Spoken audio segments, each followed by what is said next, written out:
Good afternoon. Good morning, everybody. We're really right on time starting with this event, but let's wait some minutes while other people can connect. So in the meantime, we would like to do a little warm up. And so let's test our polling tool and get to you. And so you get to know us a little bit better by telling us about the following. So can I get the poll, please? What do you do on a daily or weekly basis to make our food systems more sustainable and inclusive? Please select one or more of the following options that we bring to you. And please take your time, have a careful look.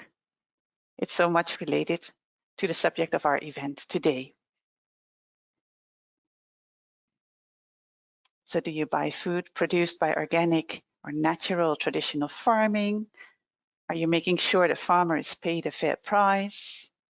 Maybe you eat no or less meat, and you buy food that is produced locally or regionally, and you cut down on your food waste.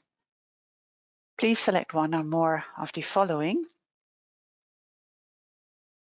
So maybe we can look at the results of our poll from the early birds who attend already our session. Oh, wow, that's really impressive results.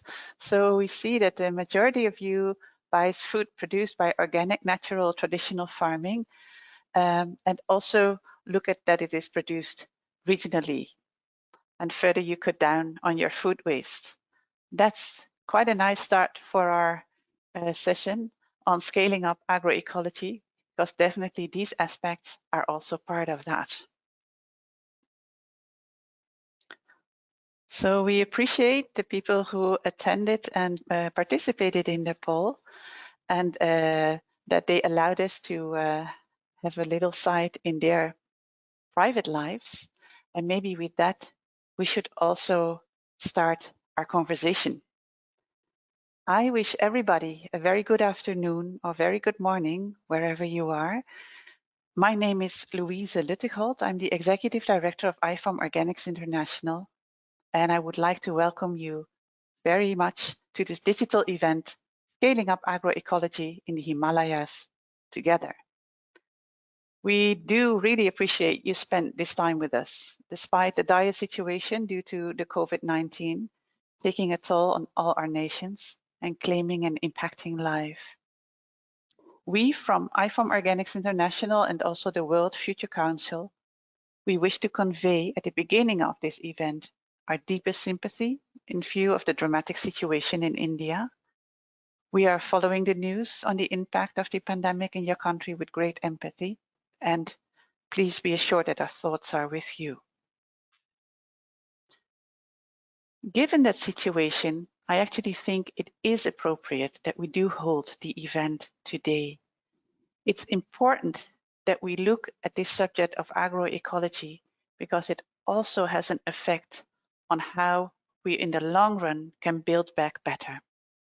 And so that's why today we want to inspire and guide key decision makings on policy supporting agroecology and organic agriculture. And we invited experts from country of the Himalayan region to provide in-depth analysis of approaches and tools which can help us understand and implement the 10 elements of agroecology and the 4 principles of organic agriculture on a policy level. So the purpose of this event is manifold. First of all, we want to provide a deeper understanding of existing approaches and instruments to operationalize those 10 elements of agroecology.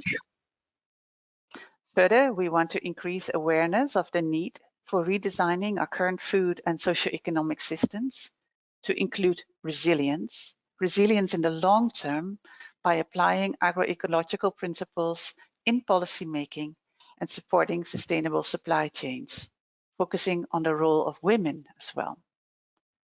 We also want to inspire key decision makers on creating conducive policy framework for organic agriculture and sustainable, equitable, and resilient food systems. And we would like to facilitate and connect policy and leading civil society leaders in order to exchange and innovate on how to move forward to truly sustainable agriculture. And finally, it would be excellent if we can explore the potential of the Himalayas reaching pesticide-free agriculture by 2030 and implementing therewith also the Sustainable Development Goals. So this event is organized by IFOAM Organics International and the World Future Council. It's also possible thanks to the support of the German Federal Ministry for Economic Cooperation and Development. And before we start, I would like to agree with you on some ground rules. We encourage all of you to comment and ask panelists anything you want to know. Just remember to use the question box to interact with the speakers. We will then collect your questions and try to answer them live in our rounds of interaction.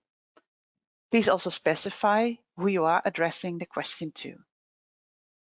And finally, before starting, you should be aware that this event is recorded and will be shared with participants later on demand. So let's start. Let's start with a message from Dr. Gerd Müller, who is the Minister for Economic Cooperation and Development in Germany. As I said already, his ministry is supporting the event of today and tomorrow. For those joining us remotely, a window will appear in a couple of seconds, and then you can see the video automatically. Let's hear the minister.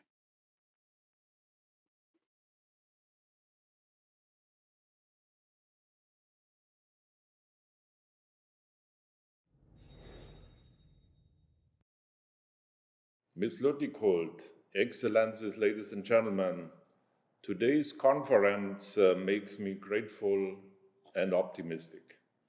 We must invest more in agriculture for the survival of humankind. This is essential if we want to be able to feed 10 billion people by 2050 and to stop climate change. This is a huge challenge.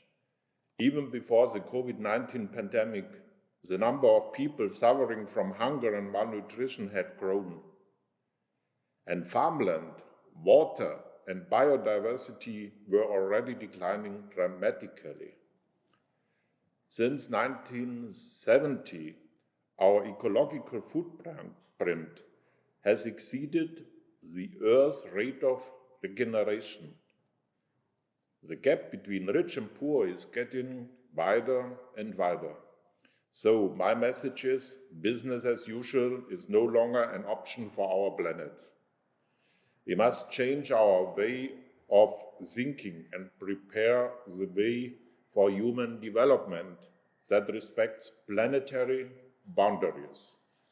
Sikkim in the Himalayas shows us how that works, how to make agriculture more productive and sustainable. Sikkim is the first region in India that has an agriculture which is both environmentally sustainable and source of income for more than 66,000 family farms. This means that Sikkim is a pioneer of agroecology across borders.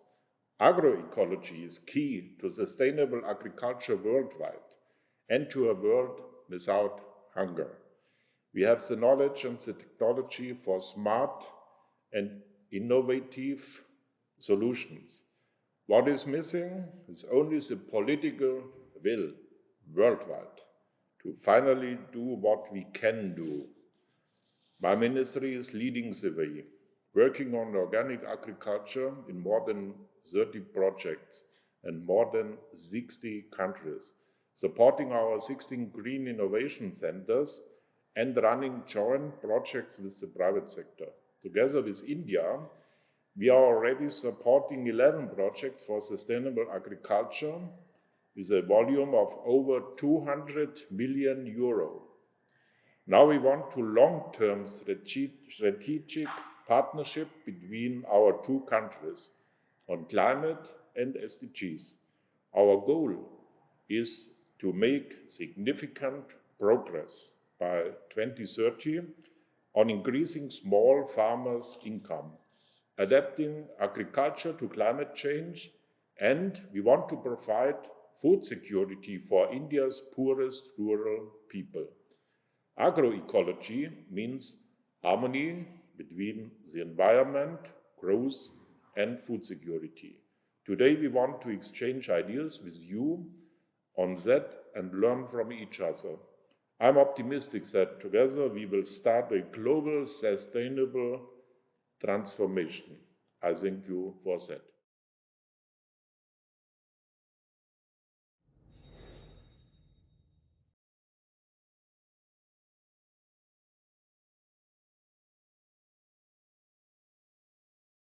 And I also want to appreciate and acknowledge the fact that Germany, as a member of the Friends of Agroecology group in the Food and Agriculture Organization of the United Nations, is committed to agroecological development across the world, focusing on the most vulnerable ecosystems, such as the Himalayas. So thanks a lot, Dr. Müller, for addressing us with your message. So after we have heard from one minister, we turn to another one to hear now the message of the Minister of Agriculture in Bhutan, Mr. Leonpo Yashey Panjor. Please show his video and his message.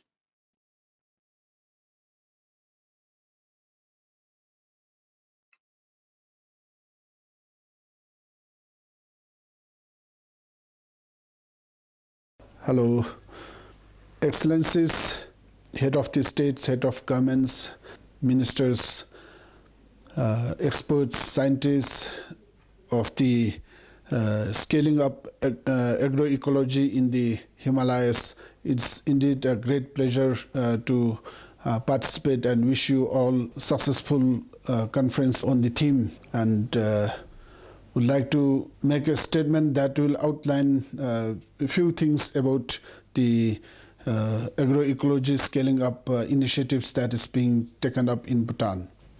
For Bhutan, going by the principle of the gross national happiness for our developmental philosophy, we always promote the natural production of food resources, and to all the extent possible, we try to go organic. The reason for this is when we produce food, it is not just enough to produce in quantity. It is very important to produce in quality, because basically to prevent from all the diseases, to prevent from other health disasters. So for that, when we count on the nutritional values, it is always good to go for food production with natural resources, if not with organic resources. Now, when we talk of natural resources or natural food production or the organic food production mechanism has to consider all good quality ecological systems. For the food production, it is important to have water, of course the soil, and the inputs, which all comes from the nature. So that way the interconnection between the nature, the biodiversity, and the agriculture is important. That based on those principles for Bhutan, we always make our agriculture practices in harmony with the environment, with the principle of gross national happiness. We consider the happiness of the people above the GDP. So now, for the happiness, the first and foremost thing is to have a good health, and for good health, it is important to have good food resources.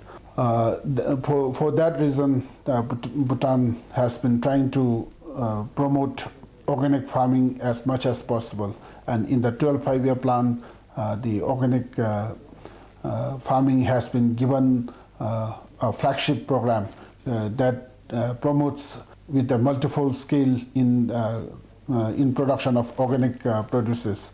Though the organic farming is challenging, meaning that investment is heavy and technically it is challenging, but then considering that the ultimate result of having a healthy society important. So for that, Bhutan is investing a lot on organic farming.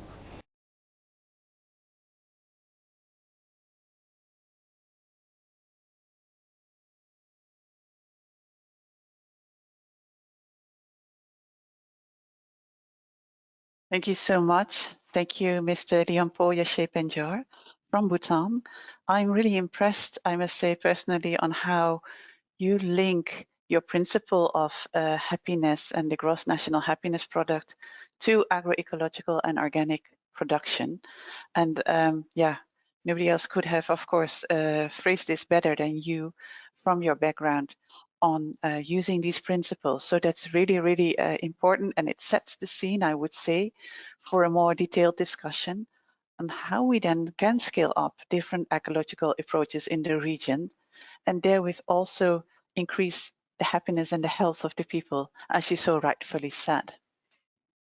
So for that, I think we can then start our what deeper dive with our first expert. And I'm really pleased to introduce Dr. Rajiv Kumar, who's the Vice Chairman of the National Institute for Transforming India, which is a kind of think tank.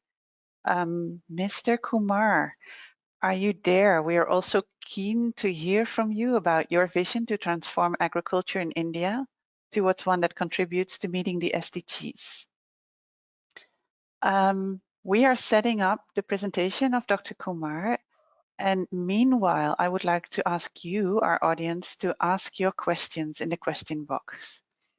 Mr. Kumar, if you are there, the floor is entirely yours. So while we are waiting for Dr. Kumar, let me then set further the context of the conference that we are in. We're talking about scaling up agroecology. And I'm well aware that in some parts in the Himalayas, we use other words for them. So when we say agroecology, we also do mean natural farming or nature positive production or organic agriculture or any of the sorts that we might look at and that is used in your context. But they all point to the same direction of truly sustainable agriculture. So this is then also not the place to actually, if you like, quarrel about the notions. Rather, we take them all together as they all point us into the direction that we need to go to be able to achieve the Sustainable Development Goals. And as the Minister of Bhutan said so rightfully, to increase all our happiness.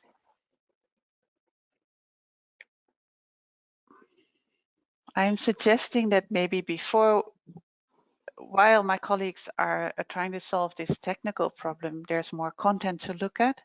And so maybe we can look at the video of the farmers from actually Navdanya in India. And I would like to ask my colleagues to show that video. Because he's using the same link that you have sent us.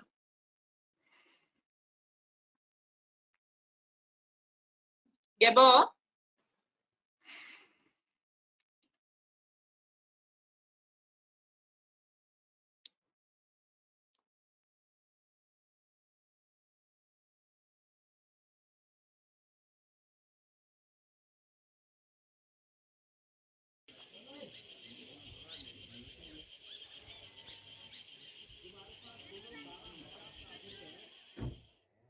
मेरा नाम विजय सुरदेव जी मैं भोंसाल में गाँव छे मैं पहले हम बाजार बीज जन छा ते मां बहुत दिक्कत होन छे पैसा भी होन छा खर्च खेती मां भी कीड़ा मकोड़ा लगा छा वो जब से हम 2 साल पे थर हम जब न धन्य दगड़ जुड़ा ते हम अपन घरों भी शुरू कर हम तो सब्जी मसाला से सभी हम जो चे कि हम अपन सुकरी ते छाटी ते गाड़ी बलड़ा अलग अलग करी ते तो बीज गाड़ी ते समूह मा या दूसरा दगड़ी बांटा दा छनाम तो ते बांटी गोटी ते तो जो बीज तो मोर चचंडो बीज ते हम म तो चचंडो बीज जन से मत गोदड़ा बीज जन ले की बीज जन कोई चीज बीज जो चे हम बांटी गोटी ते ये मा समूह मा या दूसरा ते बांटा दा अब जब हमार भाई बहन हम दगड़ी मीटिंग मा तो सी हम तो दगड़ी बहुत खुश छे कि ये नहीं शुरू कर दिया तुम सबसे पहले हम आभार प्रकट कर दे जो हम दगड़ जुड़े छने जो हम तो इथा ज्ञान प्राप्त कर जे जन माने हमार साग सगवड़ी सब्जी पिछले 2 साल बिटिन हम साग सब्जी बहुत उगोना जन माने 6 प्रकार की सब्जी उगोन छा में अब हम 12 प्रकार की सब्जी उगोना जन आलू प्याज मटर धनिया सब चीज उगोना साल बिटिन फरवरी मार्च बिटिन कोरोना वजह से हम अब सगवड़ी में जड़ी बूटी भी लगाना छने जन तुलसी खाना और अब यार अब तभी देना जते आप बकाई हो तो हम बाजार भी बेच सकदा। श्रीमती सुषमा बुटोला मैं ये धरती का बारे में थोड़ा कुछ बोलचाणू ये धरती को बचाव करा ये धरती से हम ते विभिन्न प्रकार का अनाज मिलना जैसे हमार जीवन स्वस्थ छी हमार जीवन स्वस्थ छी तो पूरा देश स्वस्थ छी अगर हम ये धरती को गलत प्रयोग करला ये मत जहर को उपयोग करला तो पूरा देश से हानिकारक छी हम लोग को भी हानिकारक छी इसलिए ये धरती को बचाव करा धरती चित सब कुछ ची धरती माँ की रक्षा करा और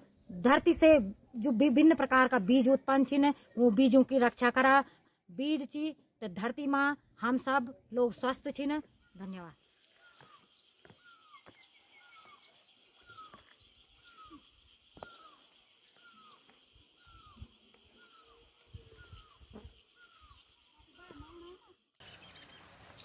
The 7 grains, the 5 grains, the 12 grains. Biodiversity is the way farmers have farmed. Monocultures have come from the poison cartel. And monocultures drove out these amazing crops. The millets, turned them into forgotten foods. Our beautiful jangora, the barnyard millet, the bajra, the pearl millet, the malkoni, the ragi, the mandua, the finger millet, rich with nutrition and light on the planet. They use only 250 millimeters of water. And yet when the flood came a few days ago on the Navdanya farm, they continue to survive. They're flood tolerant and drought tolerant because they're resilient, they're climate resilient grains. And these forgotten foods are the future grains of the world, not in the hands of corporations, but with the seeds in women's hands, seeds in peasant hands, seeds everywhere as a commons to be shared and spread so no one goes hungry. That's how we'll reach zero hunger.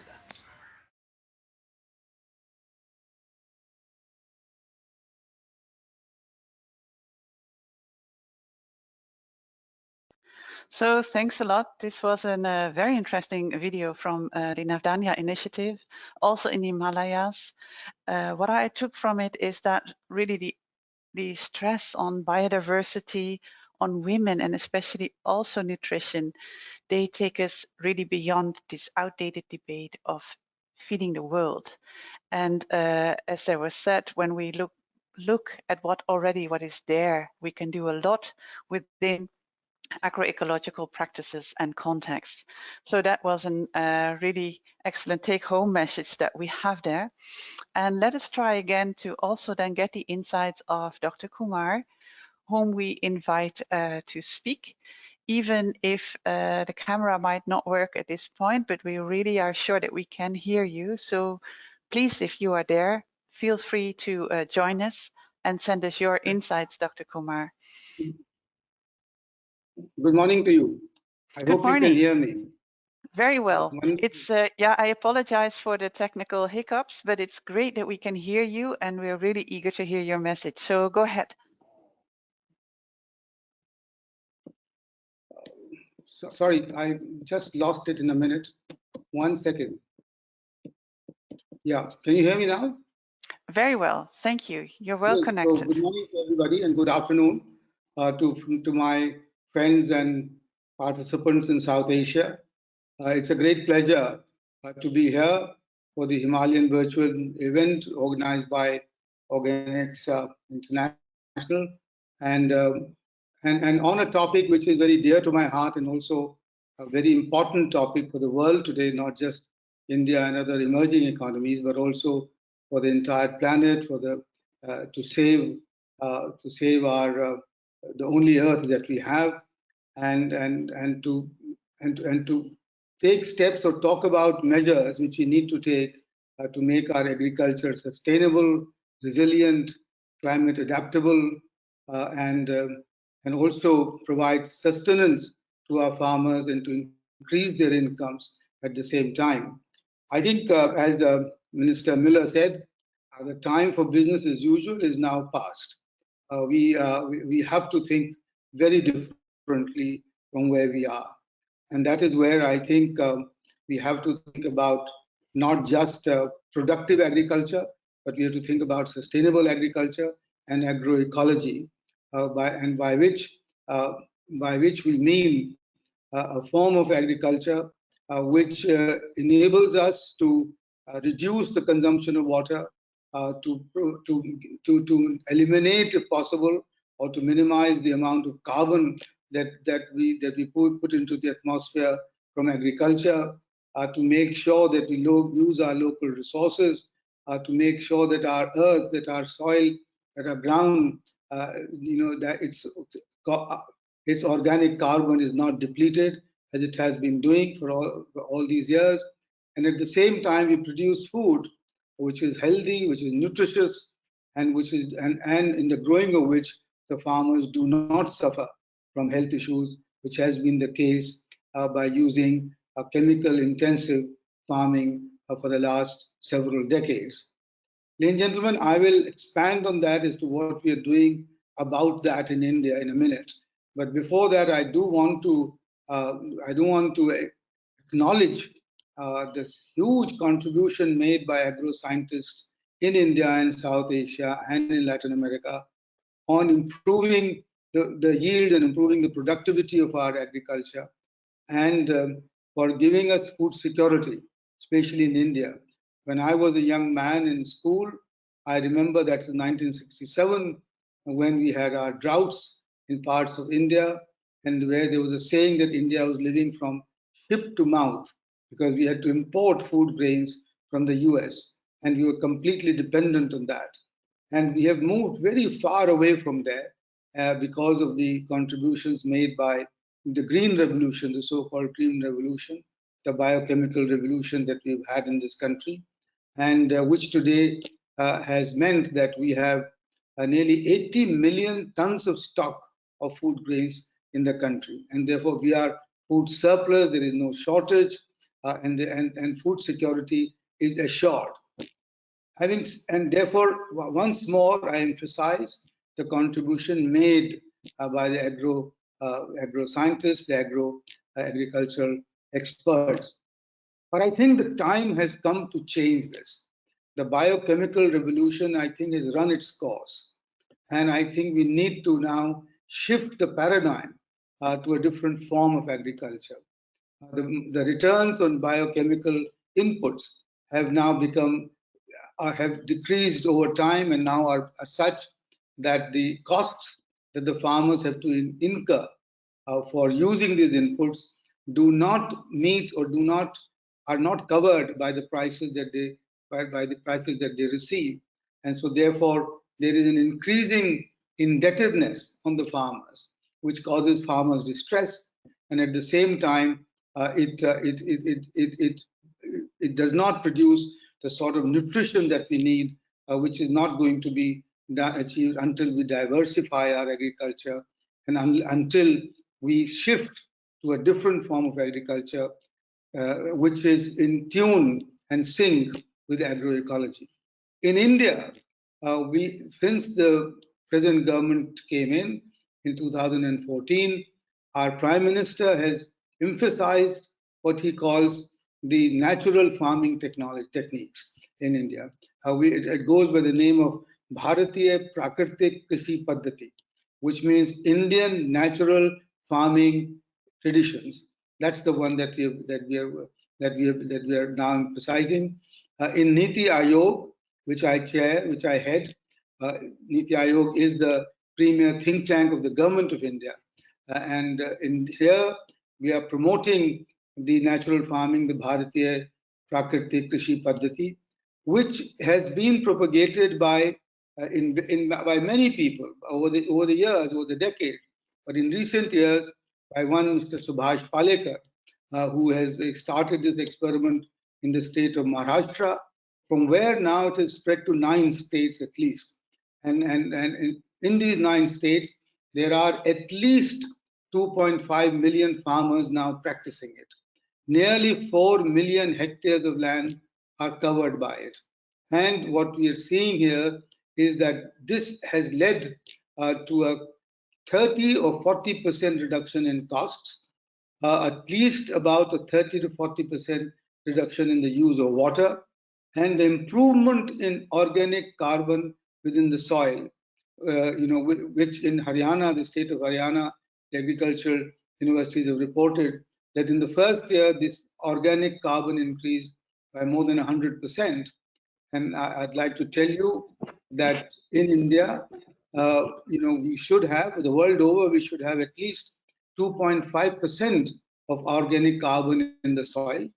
But in India, because the extensive use of the fertilizer, this has now on average come down to 0.5%. And this has to be reversed. And this has to be reversed, and the organic carbon content in the soil has to be increased significantly. And when that happens, ladies and gentlemen, as is happening on these 2.5 million, on 3.7 million hectares in India, when that organic carbon increases, that will become the biggest carbon sequestration program in the world. And if it spreads to all the 160 million hectares in India, then the 500 million tons of carbon that Indian agriculture puts out into the environment will be stopped and can be reversed over the coming decades. So in India, by practicing natural farming, not only will we be helping our farmers and our consumers, who will then get better, more nutritious, less chemical-laden products, but also we'll be contributing to the global effort of preventing disastrous climate change and reducing the amount of carbon in the environment. So friends, I think we in India have recognized the importance of this. States like Himachal Pradesh, Andhra Pradesh, Gujarat are leading this. And I'm glad to report that in the states of Andhra Pradesh and Himachal Pradesh, governments have set up special departments now to promote agroecology and natural farming, Bharatiya Prakriti Krishi Paddhati in these states. And therefore, apple orchards in India now do not use the chemical sprays that have been used in the past, but instead use the natural farming techniques that are part of this natural farming. Let me now spend a few minutes on explaining what we understand as natural farming. Let me first say that this is different from organic agriculture, organic farming, because this relies principally, if not exclusively, on resources found locally around within the village, and does not have to import the inputs of any kind from outside. Therefore, the costs of production are much lower. And also, the farmer gets back to his or her own traditional methods that they have been using in the past. The whole thing is based on the principle of using catalysts to activate microbial activity in the soil. These catalysts are provided by inputs principally made based on cow urine and on other ingredients like cow dung, virgin soil, some jaggery, etc., etc. Now, once these go in, and therefore there is an agronomist, Mr. Dr. Walter Yashey from Australia, India, Sydney, who has shown that these are not to be mistaken as manure. These are not to be mistaken as organic manure or clean manure, but this inputs called Jivamrit and called Ghan Jivamrit and Bijamrit are inputs which are catalysts to start once again the microbial activity within the soil. And once this Mr. Kumar, please allow me to intervene also in the interest of time, and also to let you and the audience know that we will later hear a little bit more about the practices that you are presenting so well from the colleagues from Himachal Pradesh that you are also referring to. So apologies for the interruption, but please allow me to give a very short summary of what you have said from your institute, Niti Ayoy, which is the National Institute for Transforming India, which I think is such a well-chosen title. You are actually, while you appreciate that the Green Revolution has brought some security in terms of production, you're really clear that we need to turn the tide right now and look into production of agriculture that stays within planetary boundaries and stays within, if you like, the community boundaries, so that the farmers actually use the input that their direct surroundings provide them for. And this is an excellent insight, and we're really happy that you, as a vice chairman of this Institute for Transforming India, are so much in support of this. And please allow us to then also move to the next part of our agenda, where we will hear some more experts. And I would like to ask Mr. Ziller and Mr. Surya Kumar to join me in an interview. And while they are coming up, I can introduce Mr. Ziller as the Vice President of the International Fund for Agriculture Development, also abbreviated as IFAD. Welcome to you. And Mr. Surya Kumar, who's the Deputy Manager Director at the National Bank for Agriculture and Rural Development in India.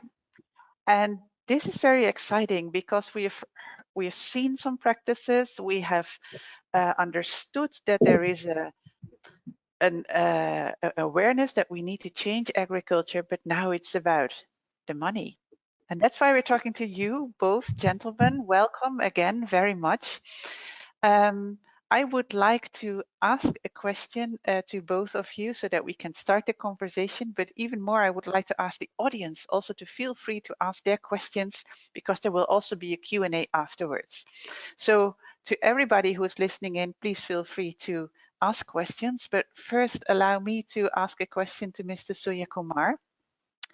I've got a little bit of background on what your bank is doing, and what I've understood that so far when it came to the grants of your institution, you've been focusing on watershed and water areas and how to maintain water, how to harvest water. But since recent, you are concerned more on the broader context of agroecology, and you have almost, how shall I say that, superimposed this concept on your watershed area. Can you tell us a little bit more on the motivation and what that implies, please? Mr. Surya Kumar. Thank you so much for having me. In NABARD, we promote many best practice promotion projects. And the basis for all these projects is a quote which we believe.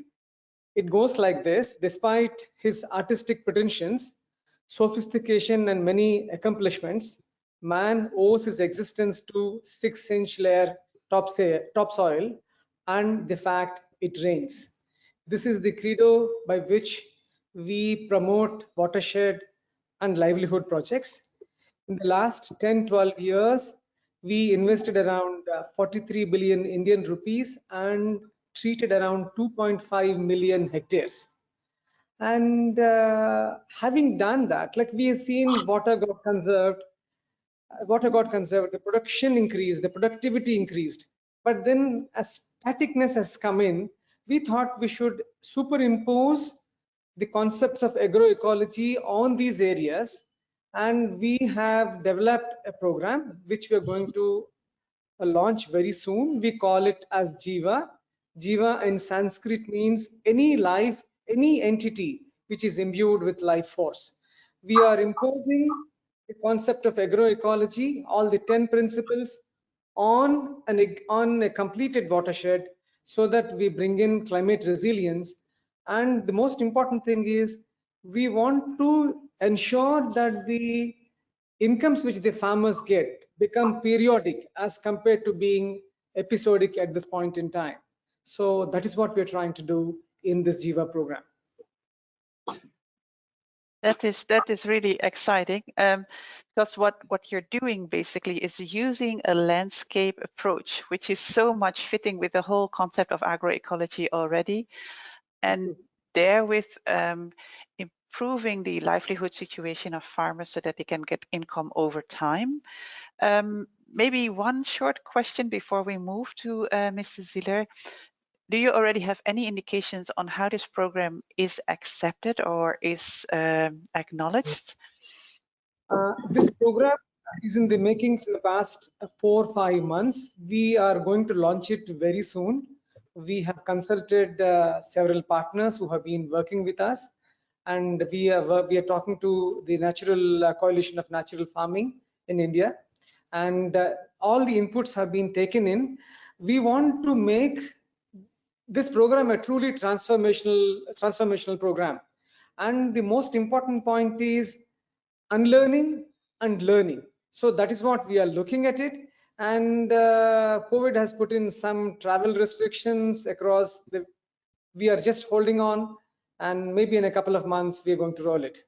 So people are ready to accept this program. Thank you so much, Mr. Surya Kumar. What I appreciate is your notion of unlearning. And maybe with that, allow me to address you, Mr. Ziller. IFAD is, of course, a very important pillar when it comes to development of agriculture in the world. We know that FAO is embracing the scaling up of agroecology. And let me ask you, are there things that IFAD need to unlearn to also embrace these agroecology concepts?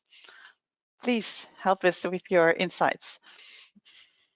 Yeah, thank you very much, Louise. And obviously, as the leading agencies or leading agency of the UN on agricultural development, we are honored and happy to join the governments of Germany, India, Bhutan, and Nepal, and IFOAM today to discuss this topic, in particular in the preparation of the Food Systems Summit, where we think agroecology needs a lot of emphasis. The whole summit is a perfect opportunity for us to foster SDG 2 and to put food and nutrition a bit more on the global agenda.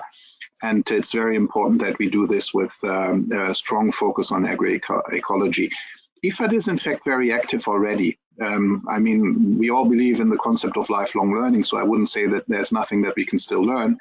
But about 60% of our projects do already have either agroecology as main topic or at least as one of the topics that we are addressing. So some 5 billion out of the 8 billion of IFAD's commitments go to projects where we have agroecology components, in particular also in the region, in the Himalaya region. We are active in India, where we have integrated agroforestry systems projects. We are active in Nepal, where we are introducing permaculture, and a similar project in Bhutan, which is even cross-border, where we send the Bhutan farmers to Nepal to learn from what we have already implemented in Nepal. So the regional approach also seems very sensible in this area. Mr. Surya Kumar has talked about irrigation and water, and I think that's a very important component of this. Irrigation accounts for more than 70% of the water withdrawals worldwide, which is not sustainable. And still it only yields 40% of our global food, while the rain-fed agriculture yields 60% of the global food without withdrawing water. So we would need to move more towards the rain-fed agriculture. At the same time, climate change makes it more and more difficult to do so, as we have a rising number of droughts and at the same time also floods. So this is why we need to build more resilient income streams, more resilient agriculture. We think that production is one side, but what is also important, if you talk, for example, about organic food, it's very difficult for some of our customers, some of the farmers in the more remote areas, to tap into markets where they can sell this organic food, because usually it's more expensive. And in the poor areas, people will be in trouble to pay higher prices. So it's important to, first of all, explain why it's more expensive, to see to it that we build something around it, that the whole community thrives and can also afford what is produced, and also to tap into markets where maybe the organic food producers also find customers that will see to it that they can extend their production, that they can substitute the costly inputs such as fertilizer, herbicides, pesticides that are also, I mean, under ecological aspects, absolutely detrimental to the environment, with a combination of more labor, which is costly, and also innovative technologies and practices. That's what we are trying to disseminate. Also, by the way, in cooperation with the German government, we are just exploring an enhanced cooperation in India, Nepal, and Bhutan in order to join forces and dwell on each other's experience in that region. Thank you very much, Mr. Dominic Ziller. This is really interesting. I think you pointed to an aspect on which there is some discussion. I heard Mr. Kumar just saying that because of the practices of natural farming, agroecological practices, actually the input cost went down. And at the same time, there's also a suggestion that organic products are more expensive. And I wonder whether we need to go a little bit more into this by actually looking at the farm economics of this and how that works out in local markets by systems that are not necessarily formally certified, but informally, for instance, through participatory guarantee systems, and whether this claim of organic or agroecological products are more expensive then still holds true. Mr. Surya Kumar or Mr. Ziller, do you have any feedback on that? I would have a feedback, but okay. Please go first, Mr. Surya Kumar. Thank you. What we are seeing is like for example, when we, as I said, we worked in a considerable amount of area, 2.5 million hectares in watersheds. In some of those places, we have superimposed the concept of farmer-producer organizations, where farmers collectively produce and sell. There we introduced the concept of participatory certification, and when they're able to reach the market, see, this is a natural farming product. That is what Dr. Rajiv Kumar was talking a few minutes back. So this is a natural farming product, and this is costing a bit more. Whenever they're able to have a shop front, it is people are not feeling bad to pay that little extra money to buy that. So in fact, that is what we wish to do in this new program when we roll out. And Mr. Jilla, I spoke to your colleague, Mr. Ulash, a couple of days back, and we said we should work together in make the whole thing much bigger. NABARD and IFAD should work together, and for the benefit of the planet, and whatever little we can, each one of us can do, we want to do working together. Well, thank you, Mr. Surya Kumar. I think this is an excellent invitation to IFAD. And also, I just want to not underestimate the impact that both your bank and IFAD have. So please, Mr. Ziller, go ahead. No, I mean, we are cooperating already because we have the Finance in Common working group on financing sustainable food systems that was created last year, where we already exchange ideas. IFAD is the convener of that group, and it's about financing agriculture, and we have an excellent cooperation with NABARD, which we would like to intensify. Talking about the inputs and the costs, I think one thing that most farmers will mind is, what is the cost for my enterprise? And the cost for the enterprise, well, obviously the inputs will be more expensive if you buy fertilizer, herbicides, pesticides, but also the yield will be higher. So it might be profitable to do so. What the enterprise will not calculate is the harm that this does to the environment, because that will be borne by the community, by the global community in the end. If you enhance climate change, if you destroy biodiversity. So this is something that is not factored in, and that's the big problem here. And I think we are in a situation where, I'm European, and what we did in Europe, we have industrialized agriculture. for the sake of profit.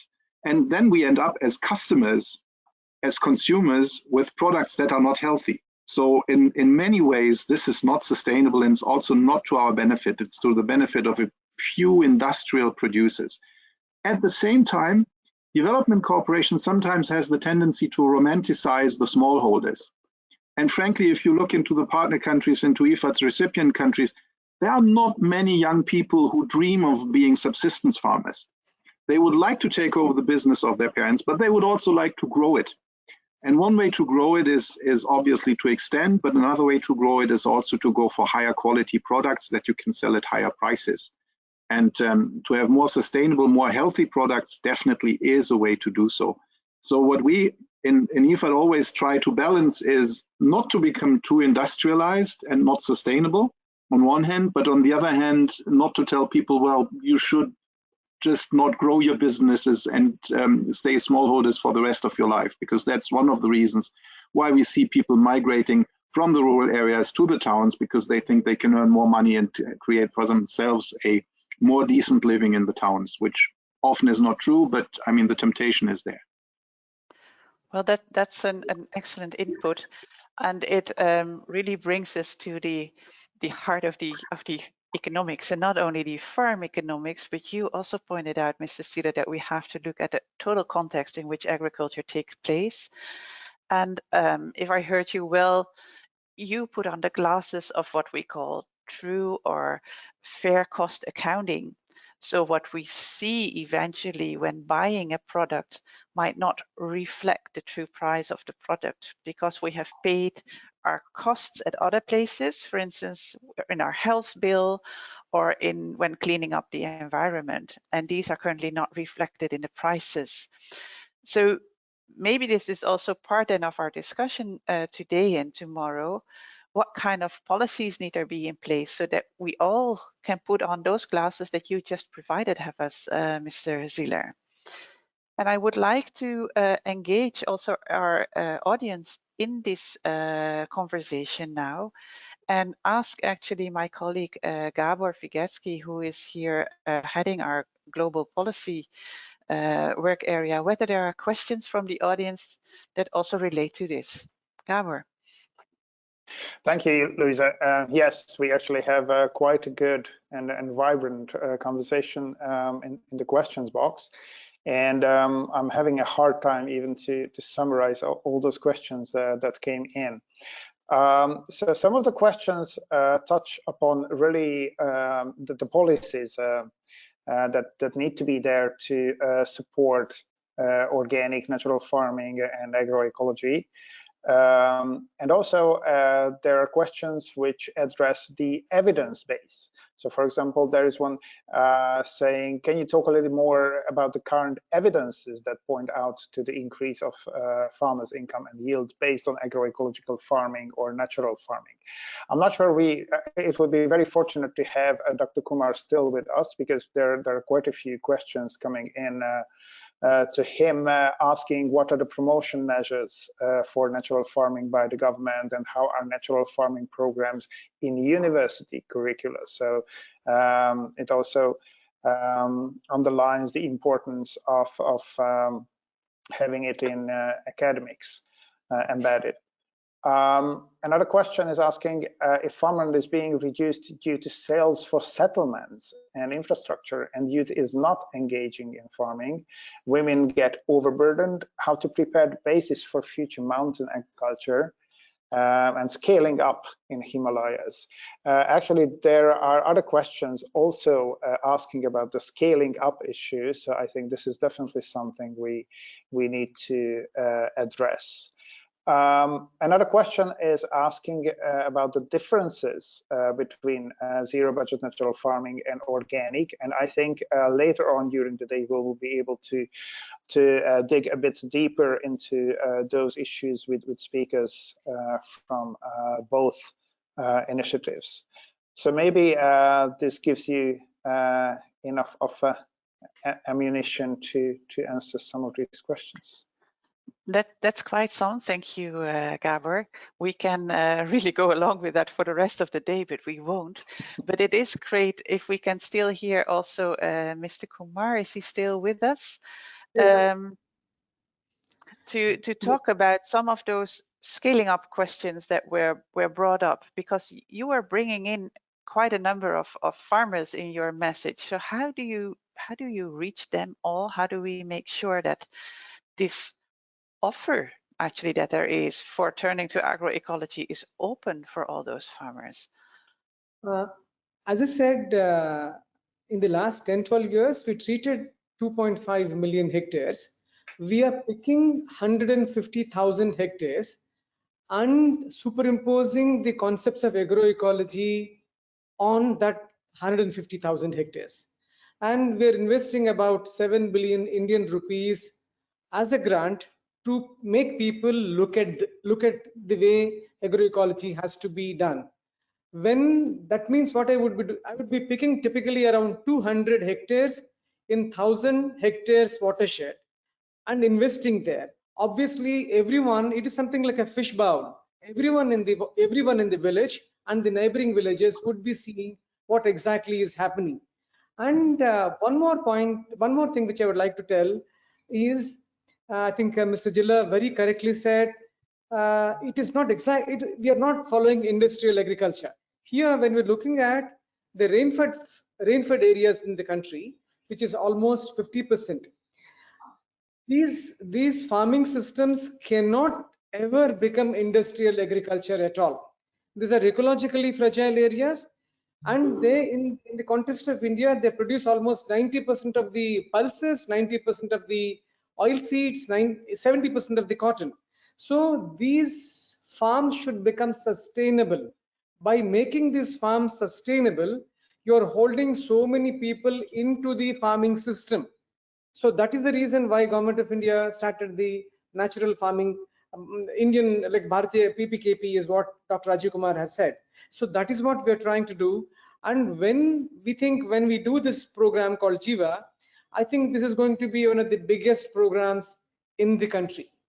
150,000 hectares and 7 billion rupees should make a huge impact, which could make other people look from these examples. That is what we wish and pray. Thank you for your feedback. I think in all cases, and I want to reiterate what Mr. Sila said, in all cases we talk about farmers as entrepreneurs.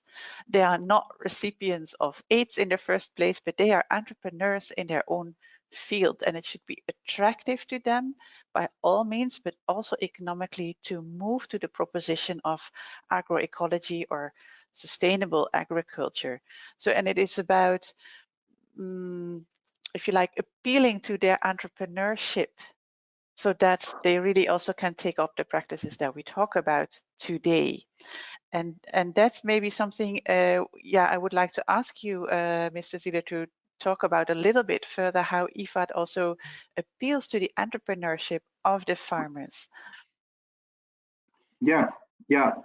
Maybe if you allow me, there was a question on evidence base. Oh, please go ahead. To answer that question, we just recently had a study on more than 200 IFAD financed projects, and it came out that there's a very positive correlation between projects promoting agroecology and positive outcomes on nutrition. Products are more nutritious. On climate change, we prevent climate change, and also on youth. And that's a bit related to the second question you just asked. We also have a stock take on the role of farmer organizations that shows that youth can play key roles in the entrepreneurial advisory services and also off-farm enterprises, be it provide organic agricultural inputs, organic compost, bioslurry from biogas units, microbial soil inoculants, biochar, biopesticides. So these more innovative things where the creativity of youth can be put to use shows that for young people, especially for young people, there are many ways to earn a decent living in agriculture, but also around agriculture. We need to create the value chains. That's what I said earlier, when we need to create an environment where the whole community can contribute. And in particular in the mountainous areas, it's important to also develop technologies that are suited to the specific challenges here. So more women-friendly technologies to reduce drudgery, then less labor-intensive crops, high-value crops. That's what we are doing in the IFAD Uttakaran project, Integrated Livelihood Support Project. So we have, I think, a lot of experience what we can do in order to promote agroecology and to see to it that we support the entrepreneurial spirit that we find a lot of in all the 3 countries here. And then to scale up, we also need policies. We also need the partner governments to put policies in place, to put frameworks in place around social mobilization, about also financing systems that allow people to tap into startup loans and things like that. So it's a very complex undertaking, but I think we're on good track. Thank you very much.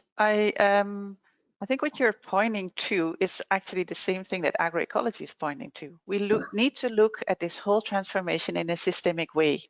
And so indeed, you say we have to include young and women and youth, which actually is a good, for which actually agroecology is a good proposition, but we also have to look at the context in which agriculture takes place and in which finance takes place.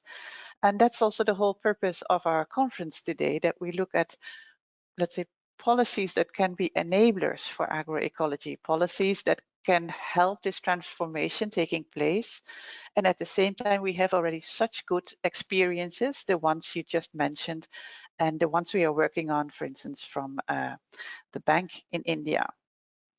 One more thing I also picked up, and it might be ordinary. I know that we use that word very often, but you use the word value chain. And again, I want to stress the word value in that, when we also earlier talked about, let's say, true cost accounting and what is actually the value of what we are all doing here. And so maybe that is the broader context in which we are looking here. How can we also achieve our sustainable development goals? And is the whole undertaking of agroecology, natural farming, organic, whatever we call it, not a value in itself as we can reach without the sustainable development goals? So that is also something, I think, that's the broader context of this, on which you may like to react for the rest of our interview time. Mr. Ziller, I saw you nodding, so please go ahead if you feel like it. Yeah, it goes without saying, and we have I mean, this is not necessarily something that we deal with a lot in the area here in the region, but if I talk from our experience in Africa, you know that the African producers have access to the European market. All their products could theoretically go to the European market. And then there are 2 effects.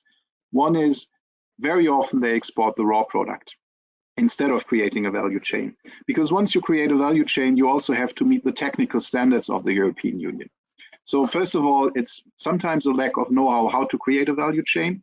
And secondly, how to meet the standards of the European Union or other potential export markets, be it China, be it the US or others. So I think that is 2 major issues we need to deal with. How can we see to it that there is more value added, more value chain in the country of origin? And the second, how can we see to it that these value chains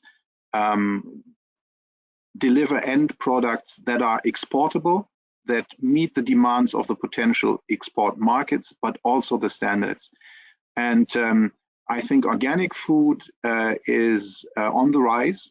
So agroecology is probably a tool which would allow, in particular, IFAD's core customers, the people in the poorest areas, to come up with products that would allow them to earn a decent livelihood, to grow their businesses in a sustainable way, in all senses: sustainable growth, sustainable production, ecological sustainability, social sustainability, and whatever we can do to foster this, wherever we can also help to scale up, where we can help to put policies in place by delivering technical advice, we will be on the side of our partner governments and of the poor people in the partner countries, in the recipient countries of IFAD, to make that happen. Thanks a lot.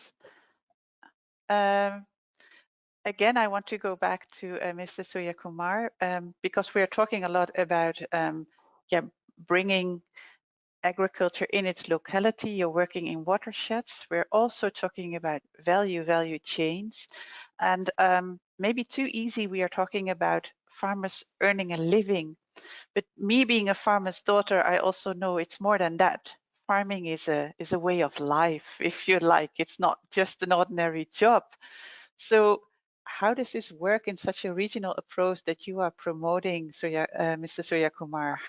That it also helps, let's say, maintaining a healthy and, I should say, worthy lifestyle for the farmers involved. I will give an example of what happens in a particular place in Andhra Pradesh, in Telangana state. Now there is an organization called Deccan Development Society. What it does is it has preserved around 140 land races which are available in that particular place, where the rainfall is around 400 or 350 odd millimeters. And when it comes to the value chain, which Mr. Zilla was talking about, primarily I'm looking at that example, and I'm also seeing in some of the watersheds where we have worked, the money which is the money doesn't go out of the system to buy inputs. Whatever is required to apply as inputs will primarily be procured locally. Like that's what Mr. Rajiv Kumar was talking about, Jivamrit and all these things. And the final output will be presented to a particular customers, saying that this is forgotten food. Like going back to the Deccan Development Society, they present these land races as the forgotten food, which is very rich culturally, very rich nutrition wise, and very light on the ecosystem. Something like this need to be done at each level, and there are examples and they will always be regional. They will not become national brands. I will be very happy if they are regional brands, but they serve a particular purpose. Personally, I look at regional brands, small little regional brands which come from a local place. That is what happens to a large extent in the state of Karnataka. So that is the way we should go forward. Thank you very much, and thank you also for bringing up this example, which, if you like, brings us also back to the farmers we earlier saw that are connected to Navdanya and do their work in their region there. So please allow me to conclude this part of our session so far. We have listened to the Minister of Economic Cooperation and Development of Germany, who actually put the importance of agroecology to us all. We have looked at some farmers' examples. We've heard the Minister of Agriculture from Bhutan and how he actually expects or knows that agroecology also contributes to health and therewith to happiness. And while we were talking here about the financial aspects of farming, we actually also concluded that this is only one part, and we're talking about an integrated systemic perspective on farming as a lifestyle, as a healthy, as a worthy way of living for farmers to also produce healthy food, which we know by examples is possible. And this is something that we can look at for scaling up. And therefore, again, we need policies that can help doing this. So with this, I would like to thank you for this part.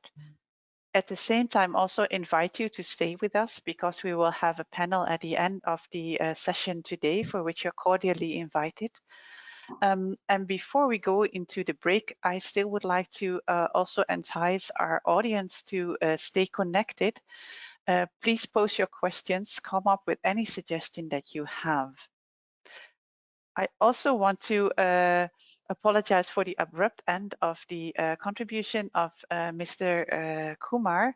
Unfortunately, he's no longer with us, but still the lessons he gave to us, we will carry through to our session today. And with that, we will have a little 5-minute biological break. And while we will have that, you will be able to also enjoy our I Grow Your Food announcement and I Grow Your Food videos. So please stay tuned and be back with us in 5 minutes. Thank you. Thank you so much.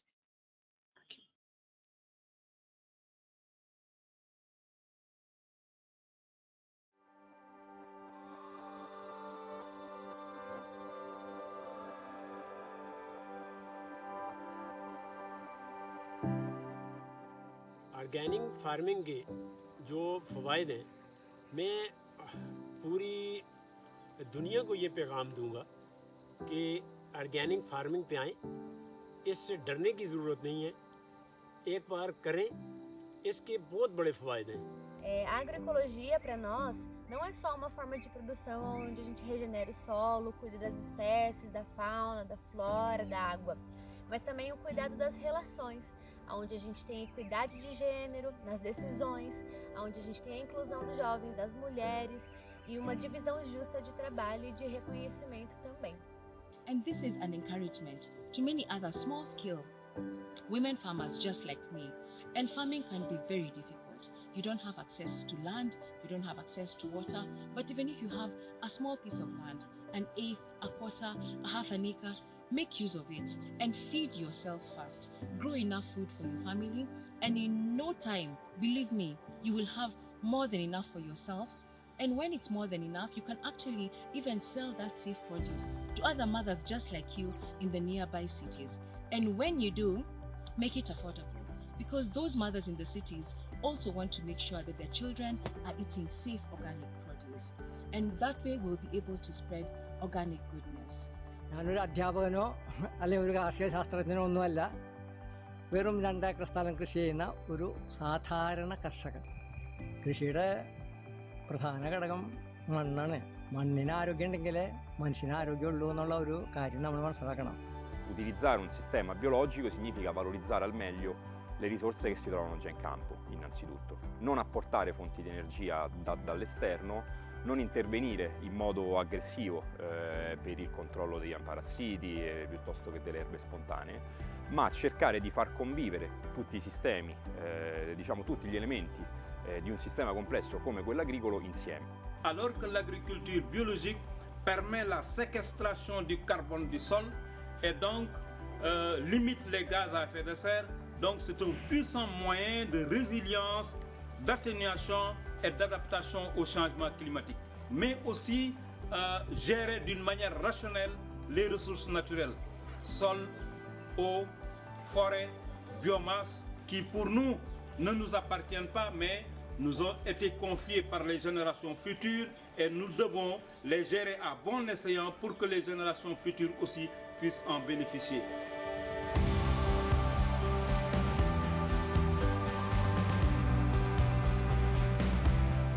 So, in 2 words, being an organic farmer, not only we're producing a good crop that generates an income, but also we are preparing the whole environment for a more sustainable and productive way. Për mua të jesh certifikuar është një investim te vetja, duheni natyrën, duheni jetën dhe hani vetën bio.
So welcome back again. I hope you had a good break and you took a cup of coffee or tea, whatever is appropriate for you, to go to the next part of our interesting session on scaling up agroecology in the Himalayas together.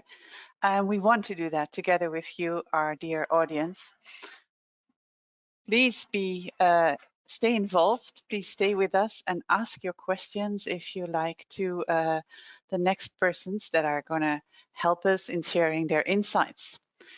We're first going to listen to Mr. Lindner. Mr. Waldner Lindner, he's the ambassador of Germany for India and Bhutan, and he has a message for us.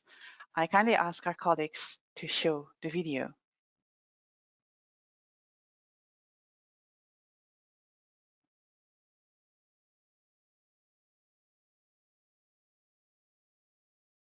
Chief Ministers, Ministers, Excellencies, ladies and gentlemen. The ongoing pandemic and its massive second wave in India hits us all globally. The crisis management should nevertheless not let us lose out of focus that there are a lot of other global issues and challenges, like climate change, natural resources, food security, just to name a few. I'm happy to contribute to today's conference on agroecology in the Himalayas. The world, in fact we all, need to rethink how we grow food in a more sustainable way without destroying soils, accelerating climate change and depriving people and animals of their space to live. The Himalayan region, as a region spreading over 3,500 kilometers, is crucial for our global ecosystem, ensures livelihood for a population of around 240 million people. But people are struggling to save their livelihoods and natural resources are threatened. Development cooperation between India and Germany has a history of over 60 years. Main cooperation areas are climate protection, renewable energy, climate-friendly green cities, and biodiversity. Sustainable agriculture and supply chains play an important role in this context. So we need a deeper understanding of challenges and opportunities in this process. I do hope that this meeting will inspire us all to move towards a sustainable agriculture and food security. I thank you all.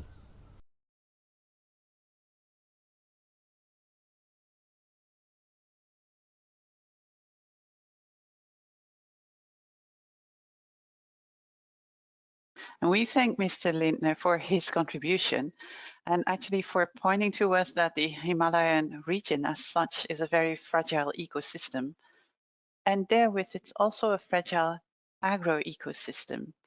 So it's important to look at what is possible within such fragility in agro-ecosystems and what kind of agriculture we need to practice.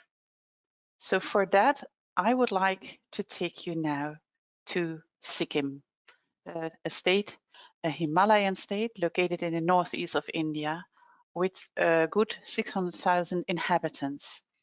And it is famous in the organic world as it is the first state worldwide to become 100% organic. And we're so happy with having a real life example that it is possible to move to 100% organic. This has to do with the political commitment and support that came from the state of Sikkim, which already started in 2003 and consolidated over the time. And in 2010, there was the design of the Sikkim Organic Mission, a roadmap that clearly detailed all the measures necessary to achieve this target of being a fully organic state. So that's also why we have invited Mr. Sundar Ambalagan. He's the executive director from Sikkim Organic Farming Development Agency. And please, Mr. Ambalagan, the floor is yours to tell us about the experience of Sikkim.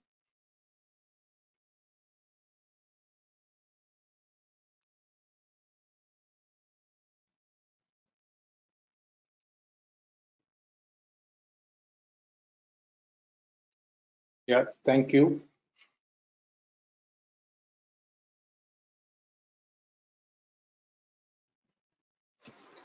Yeah, good afternoon, everyone. I thank the organizers for giving an opportunity for us to showcase Sikkim's organic initiatives. And I would briefly be taking you through the journey that Sikkim went through in becoming organic. And this is for persons who do not know where Sikkim is located in India. So it's located in the northeastern part of India and a very small state in the Himalayan region and situated between Nepal and Bhutan.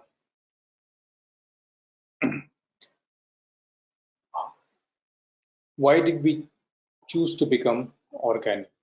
So this has been the main question that resulted in us becoming organic farming state.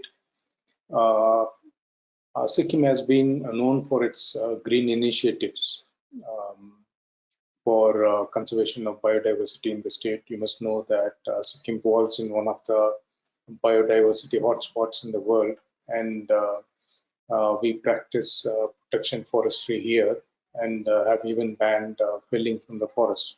So that is the kind of importance we associate with the environment.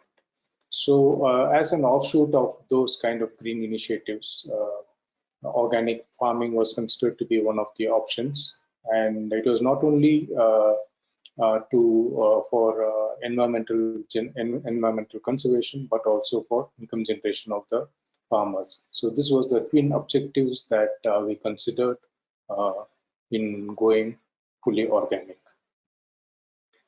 These are some of the, I've listed a few reasons or few conditions, situations that prompted us to become organic. As you know, Sikkim being located in the Himalayas, being a hilly area, it was traditionally organic with very little chemical inputs. And as I briefed you, it is rich in biodiversity. It's really rich in biodiversity with a number of flora and fauna. And the soil is again rich in organic carbon or organic matter, and it's in fact many times higher than the national average. So it's nearly it varies from 1% to 3%. So this is which is really high when compared to the national average, which hovers somewhere around 0.5, 0.3%. And another important reason that prompted us to go for organic was that we had about 11,000 hectares of land under cardamom, large cardamom, which means that they were never given chemical fertilization. So out of the 77,000 hectares of agricultural land, nearly 1/6 was under cardamom cultivation without having seen chemical inputs at all. And another reason that prompted us was the use of chemical inputs, which was very, very low when compared to the national average then. So it was about 1/10 of the national average of chemical fertilizer use during 2003, and that is how we went about. And we prepared a roadmap with clear timelines and events or activities to be taken in the process. And we even undertook a pilot project in an area of a little more than 8,000 hectares on certification and organic farming. And another important decision I would like to highlight here is the fertilizer use, which is one of the important steps taken by the government. And if somebody had to use chemical fertilizers, one had to give away the subsidy that was given to use of chemical fertilizers, which means that in India, we are given subsidy to use chemical fertilizers. So the government of Sikkim took just the opposite initiative. In order to discourage the use of chemical inputs, the subsidy given to chemical fertilizers was removed in the state. So which means a farmer, if he had to use a chemical fertilizer, he had to pay the original price, and that's how it was discouraged. And to go about organic farming initiatives. We have created several infrastructures like soil testing laboratories, biofertilizer production units, and the government also gave financial assistance for creation of various infrastructures like vermicompost pits, rural compost pits to the farmers so that they produce their inputs in their own farms. And how we went about this is we created institutional mechanisms for the purpose. And at the state level, we have the Honorable Chief Minister heading a committee, the state level Apex Committee, and there is a state level steering committee headed by the Chief Secretary, and the executive arm is the Sikkim Organic Farming Development Agency. It has very recently been renamed. It was earlier Sikkim Organic Mission. And these are some of the highlights of how we went about. As I told you, we have various committees at various levels for implementation, and we framed the Sikkim Organic Farming policies.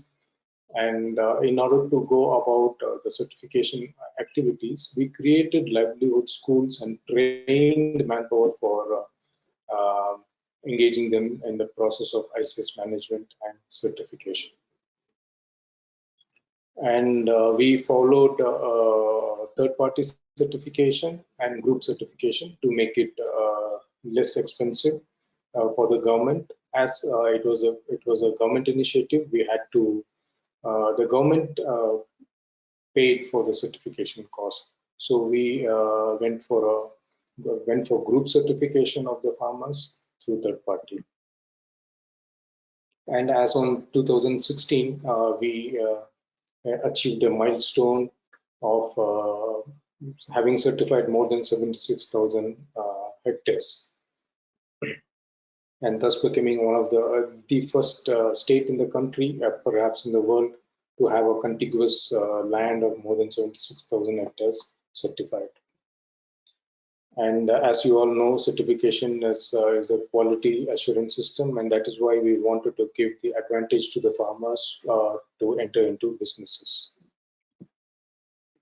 And this is the definition and how it benefits our farmers. So it's going to combine income generation with environmental conservation, as I told you earlier. And these are some of the differences that help them in marketing the commodities. So basically, organic certification is done to orient the commodity. It's basically oriented towards commerce or business, at the same time addressing the issues of conservation. So we have given an advantage to the farmers to business or to market their commodities as organic. When we reposition ourselves now after 3, 4, 5 years of becoming organic, we wanted to improve ourselves and reposition ourselves, and we found that we are lacking in certain areas like processing and marketing. Like one of the speakers earlier said that the farmers in Africa are selling fresh commodities or the raw commodities. So we did not want to lose the value of our commodities that are being grown, and that is why we want to create processing facilities and market them as Sikkim Organic. So this is what we are engaged in right now, and this is how we are moving forward. So we are in the process of developing a value chain to link the producers directly with the consumers. So we are addressing 3 major activities. One is the production, in which we have promoted farmers producers organization, so that they not only produce for themselves, they generate surplus for the markets. And the second activity is creating functional infrastructure for processing of the commodities or value addition of the commodities. And the third is the marketing activity.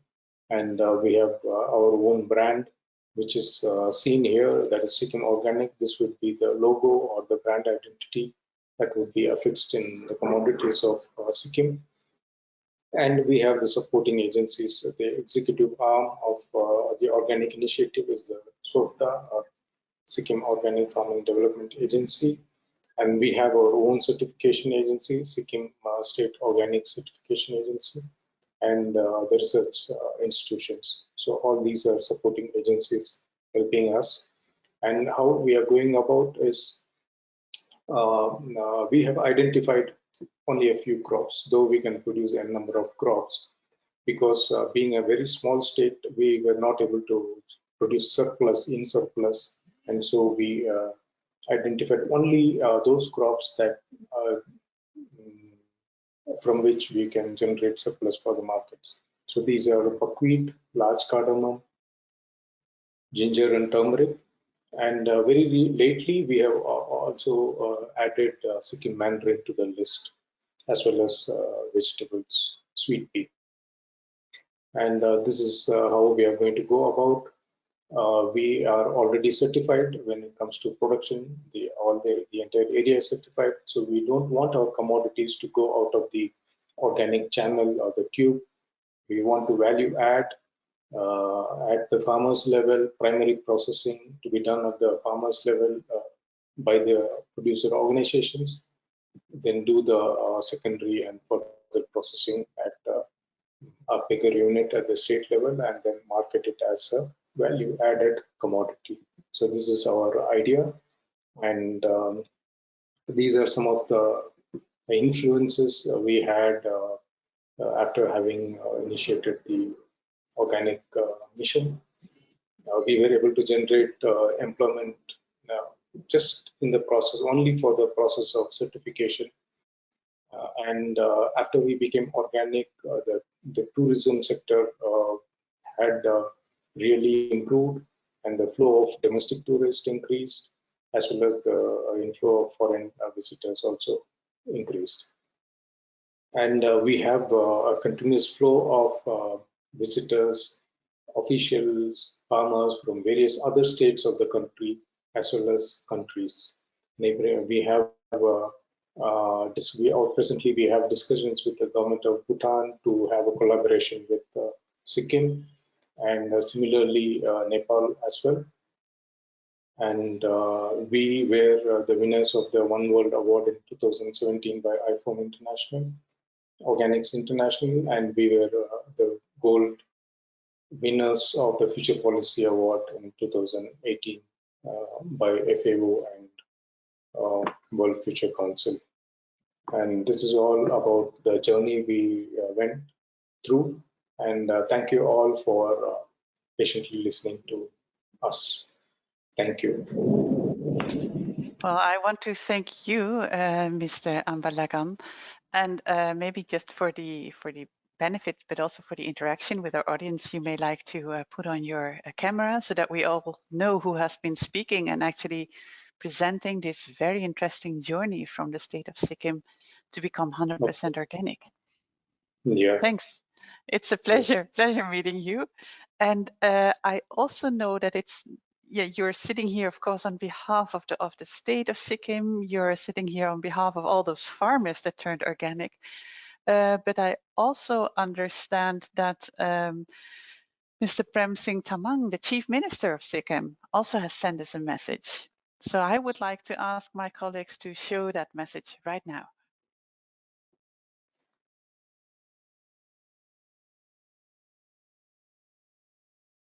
Namaskar, respected and beloved friends. Agriculture today is at the crossroads. On the one hand, it has to feed the ever-increasing human population, and on the other, it has to address the rising concern about the environment. In order to bring about a balance between rising population and environmental conservation, it is time to think of new strategies that would use our resources sustainably. Being very close to the farmers myself, I am of the view that the positive effect of age-old agriculture not only have the potential to contribute to the global food supply, but also address the rising concern about environment caused by modern agriculture. I'm happy to state that the government of Sikkim has already set frameworks and policies to support sustainable agricultural production in the form of organic farming. The concept of organic farming, like agroecology, is a traditional way of using farming methods which are less resource oriented and works in harmony with the nature and society. Organic farming is considered to be an important option for small and marginal farmers of Sikkim. The future of agricultural policies should support small farmers. The reasons why I say this is because 70% of the food we consume globally comes from small farmers. Another major issue concerning the agriculture sector is migration from rural to urban areas. If the trend continues, in another 30 years, most of the human population will live in urban areas. We must reverse the trends by providing new avenues and incentive to small farmers, especially for young population in rural areas. It is time we made the change. Our government has already taken a step towards transforming our agriculture production system. Not only that, we are in the process of creating end-to-end value chain for linking the producer with consumers. Let us all unite to create sustainable food system. I wholeheartedly place on record my appreciation to IFOAM Organic International and the World Future Council for organizing the virtual event, scaling up agroecology in the Himalayas Together, for working towards sustainable food system in the mountain regions. I thank the organizer for inviting me to this event and I wish them a grand success. Jai Hind, Jai Sikkim. Thank you. Namaskar.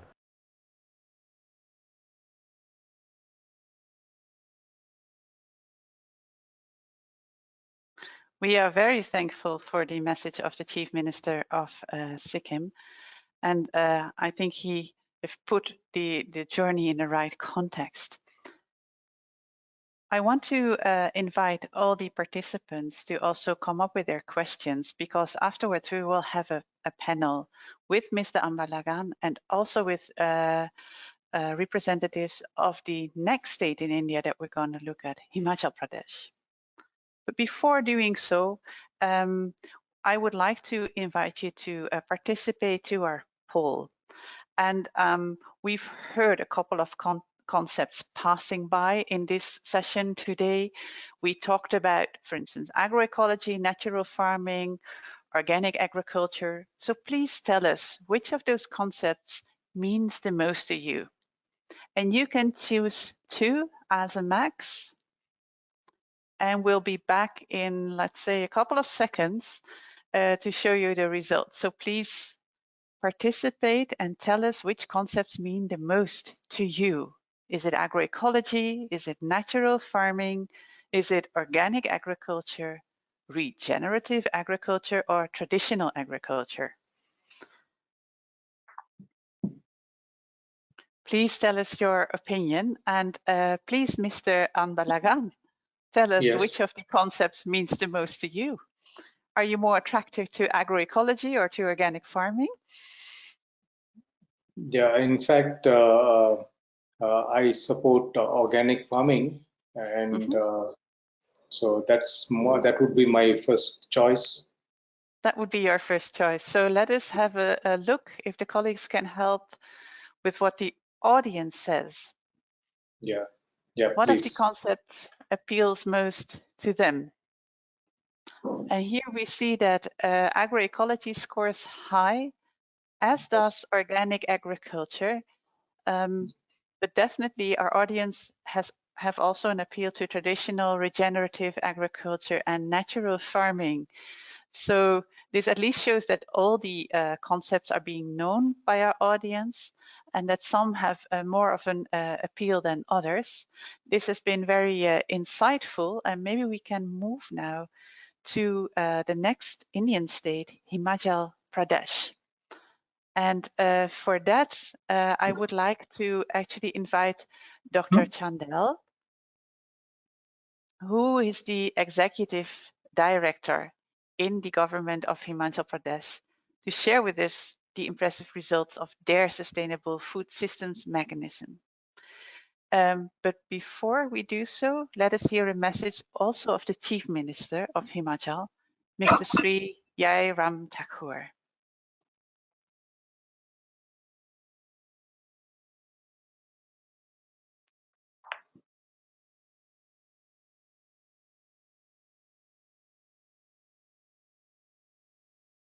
नमस्कार, मुझे प्रसन्नता है कि हिमालय के आंचल में बसे हुए प्रदेशों के छोटे किसानों की ज़रूरतों को समझते हुए IFOAM वर्ल्ड फ्यूचर काउंसिल तथा German federal ministry for economic cooperation and development द्वारा एक अंतर्राष्ट्रीय वर्चुअल सम्मेलन scaling of agroecology in the Himalayas together का आयोजन किया जा रहा है। हिमालय के आंचल में बसे हिमाचल के लगभग 80% किसान छोटा एवं सीमांत है। पिछले कुछ दशकों में किसान की खेती की लागत बढ़ी है। जमीन पर उपजाऊपन कम होने के साथ साथ खेती हेतु पानी की आवश्यकता भी बढ़ी है और फलस्वरूप कृषि तथा बागवानी में उत्पादन स्थिर होता जा रहा है। सतत कृषि विकास और किसान की दीर्घकालिक कल्याण के लिए हमारी सरकार ने वर्ष 2018 में प्राकृतिक खेती खुशहाल किसान योजना शुरू की, जिसमें प्राकृतिक खेती के माध्यम से किसानों की आय को बढ़ाने का लक्ष्य रखा गया। मुझे यह बताते हुए हर्ष हो रहा है कि 1,15,000 से अधिक किसान बागवान लगभग 6,500 हेक्टेयर भूमि पर सफलतापूर्वक यह खेती कर रहे हैं। शुरुआती अध्ययन बताते हैं कि आज प्रदेश के प्राकृतिक कृषि के माध्यम से किसानों की खेती की लागत कम हुई है, पानी की खपत भी कम हो रही है और ज़मीन की उपजाऊ क्षमता बढ़ रही है। प्रदेश सरकार ने FAO, IFOAM, INRA द्वारा दिए गए सुझावों के अनुसार सस्टेनेबल फूड सिस्टम पर काम प्रारंभ कर दिया है। मुझे विश्वास है कि हिमाचल प्रदेश एग्रोइकोलॉजी की अवधारणा पर आधारित प्राकृतिक कृषि का सफल मॉडल बनेगा। हमारा उद्देश्य है कि हमारी भूमि का स्वास्थ्य बेहतर हो तथा किसान व उपभोक्ता दोनों संतुष्ट हों।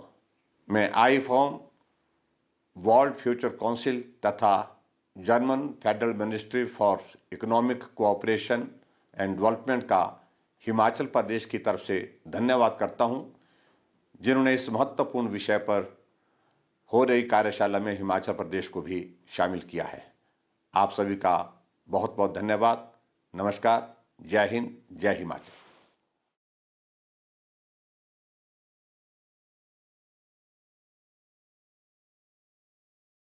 My thanks to the Honourable Chief Minister to his supporting words. I think that was very helpful and very clear also.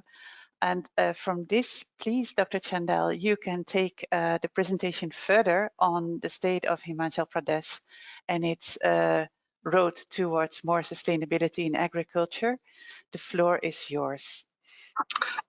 Luis, good afternoon. Will you allow me to run my own slides from here? That should be possible. I'm asking support from my colleague. To enable it. You should be able to do so. Show me.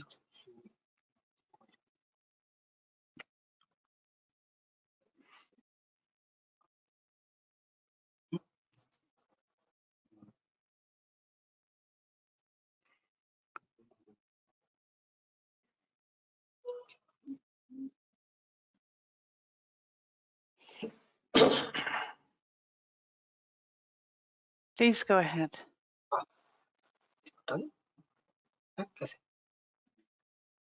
Okay. Yes, sir. Just a minute. Just a second. So, a very good afternoon to everyone. My gratitude to IFOAM Organic International and World Future Council to organize this important event. Thanks to signify our small holders, living in the tough terrains of Himalayas. Just to show the presence of Himachal in the map of the India, it's a typical mountain state, which also includes the Tibetan Plateau and the Ladakh mountains. Yes, unlike Sikkim, Himachal is an agriculture horticulture state. But most of our population, over 90%, it lives in villages. But this contribution, because we are a major producer of on and off-season vegetables and apple, which provides these fruits and vegetables to the rest of the country throughout the year, this contribution is by the small and marginal landholders, which are more than 80%, 87%. And they are also responsible to provide 70% of the workforce. But along with this strength, we have challenges also. The recent past has shown that more than 20% of food commodity samples, they carry pesticide residues. Our fertilizer usage has been enhanced from the last decades. Apple receives up to 12 pesticide sprays, and cauliflower, capsicum, and tomato, which are the most important off-season crops of the state, they receive up to 8 sprays of pesticides. And amazingly, it goes up to 16 in case of pomegranate. Just some observations of the farmers. They reported that they felt so many health issues after the application of the pesticides. And interestingly, more than 90% said that they found a strong decline in natural enemies and honeybees, where honeybees play a very important role in the pollination of the apple in Himachal. And to conclude, this state is contributing 1% higher pesticide residue than the national average. Another challenge which is now catching the state is the recent report by National Family Health Survey, which reports that our children below 5 years of age, they are stunted in growth, they are malnutrition, and our women and men up to the 49 years of age, they are anemic. So this is the alarming stage, and these data they have enhanced from 15, 16 to 20, 19, 20. And these are the common reports in newspaper also.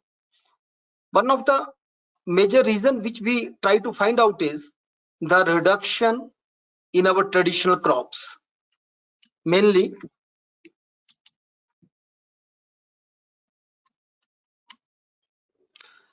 barley, millets, pulses. And in millets, our area has been reduced up to 90%, whereas the high value, high input demanding crops like apple and vegetables, they have enhanced up to the tune of 900%. This is alarming. This has replaced all our traditional millets, cereals, and pulses. Yes, as per the obligation to well-being of our farmers and our responsibility to the future, the government of Himachal Pradesh, they instituted this Prakriti Kheti Khushal Kisan Yojana.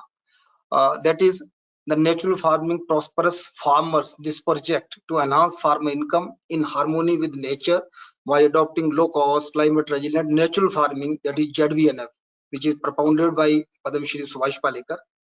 And to realize to meet the Honorable PM's vision of doubling farmer income. This aligns with the SDG 2.3, which says to double or enhance the productivity of the smallholders. Through realization of this project, because under this natural farming practices, we apply different inputs. So through application of these inputs, we are mapping the five global principles of agroecology. But with our new innovations, which are we are going to include, which we are going to add in our program from this year onwards, the rest of the 5 principles will also be included positively.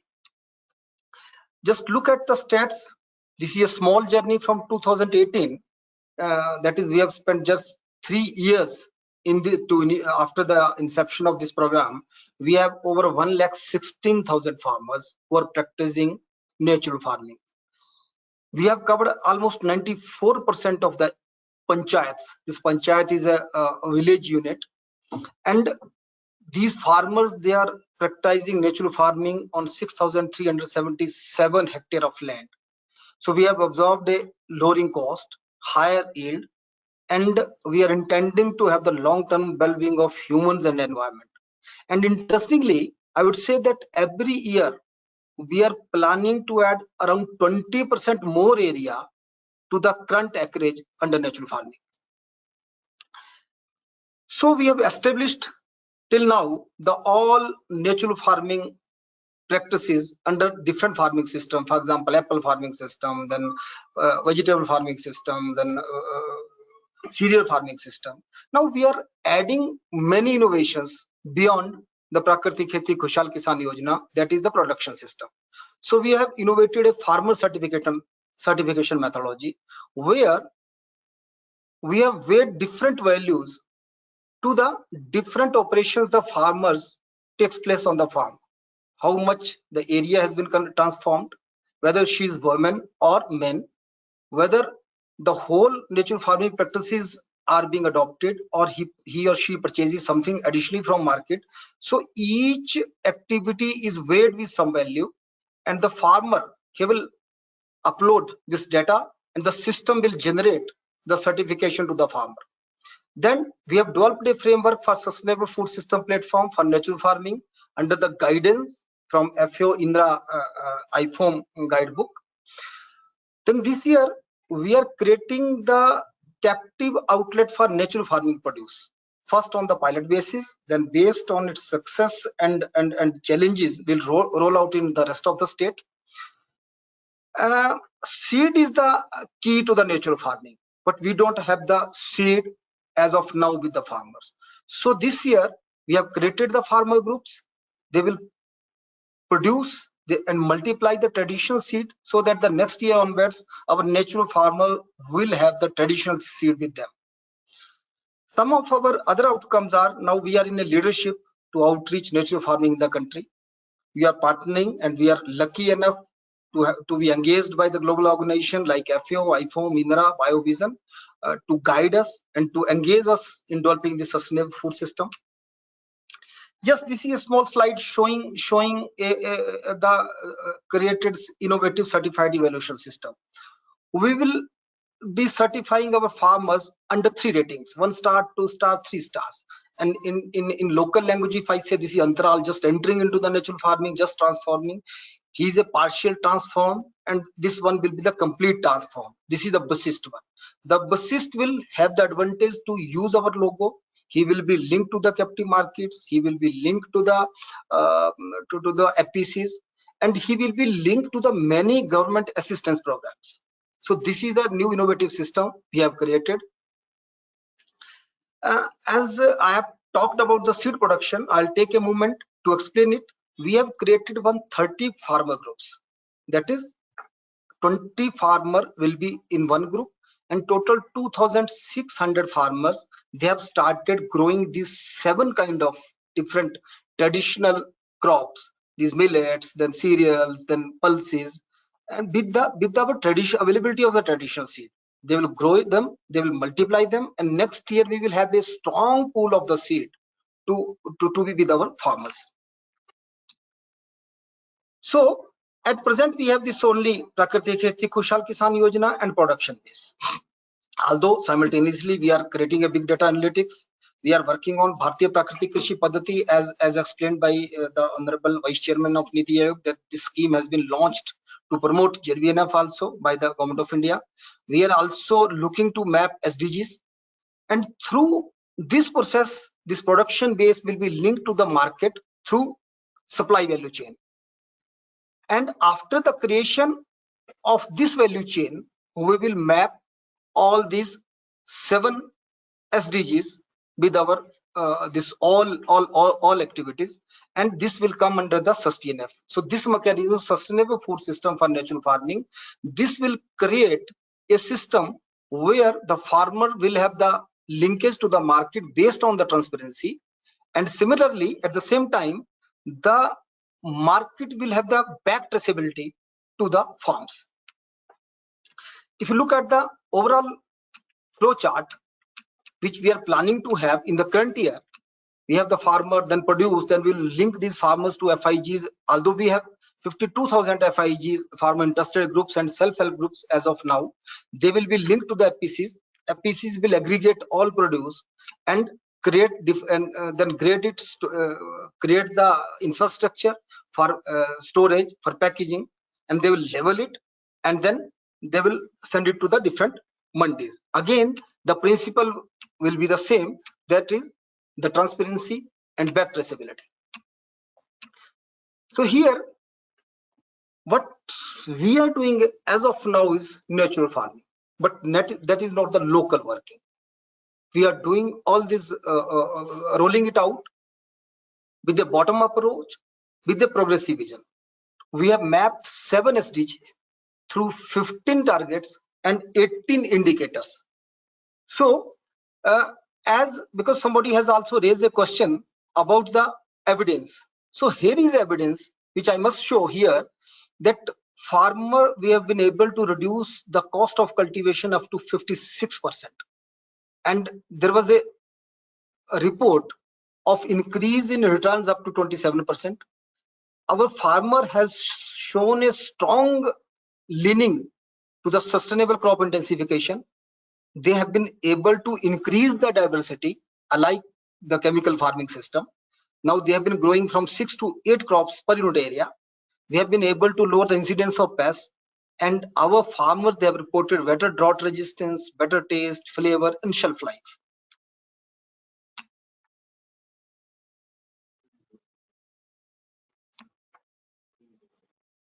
Yes, how our farmers, they are doing natural farming, how our farmers, they look at the sustainable crop intensification, on the traditional seed, on crop biodiversity. These are the 2 videos I have placed in the slide.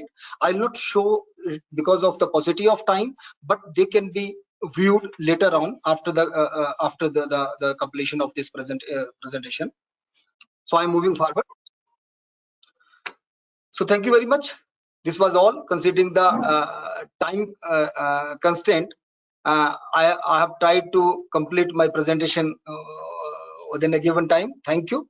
At the end, I would also like to take a moment to convey the strong blessings and patronage from the Niti Aayog and Ministry of Agriculture, Government of India, especially Dr. Rajiv Kumarji, who is continuously mentoring us in this noble cause. I'm also thankful to the Honorable Chief Minister of Himachal Pradesh, who is all out.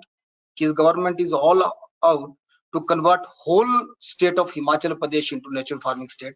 Thank you so much. Thank you.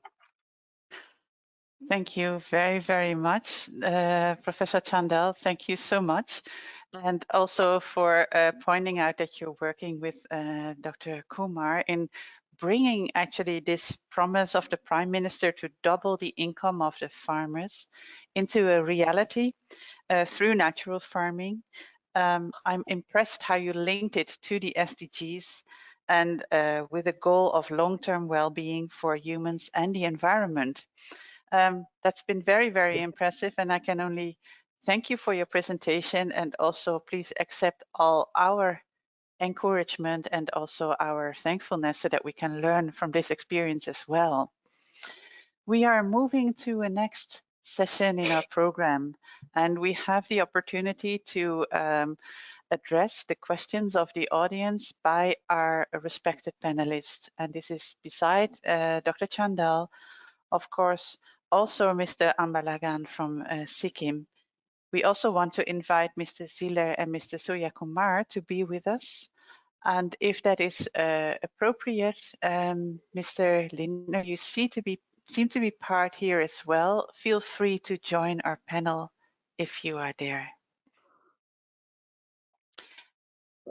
I want to check back with Gabor because he has collected all the questions that were there to see what came up from the audience and how our distinguished panelists can help respond to questions. Gabor, can you give us some insight? Thank you very much, Lisa. Yes, there are quite a few questions which point to the contradicting policies and subsidies that are still out there. So also for the funding agencies' priorities, like funding agencies' agenda and implementation agencies' agenda are conflicting. Can they see agroecology objective alone? So I think this is definitely something we need to address, how the different policies can come together within one state or within one country. We have very concrete questions addressed to our colleague from Sikkim. One of them is organic food products are expensive in Nepal because they are produced in small amounts by smallholder farmers in remote areas. The transportation is so high, I guess the cost, to get those remotely grown products in the market.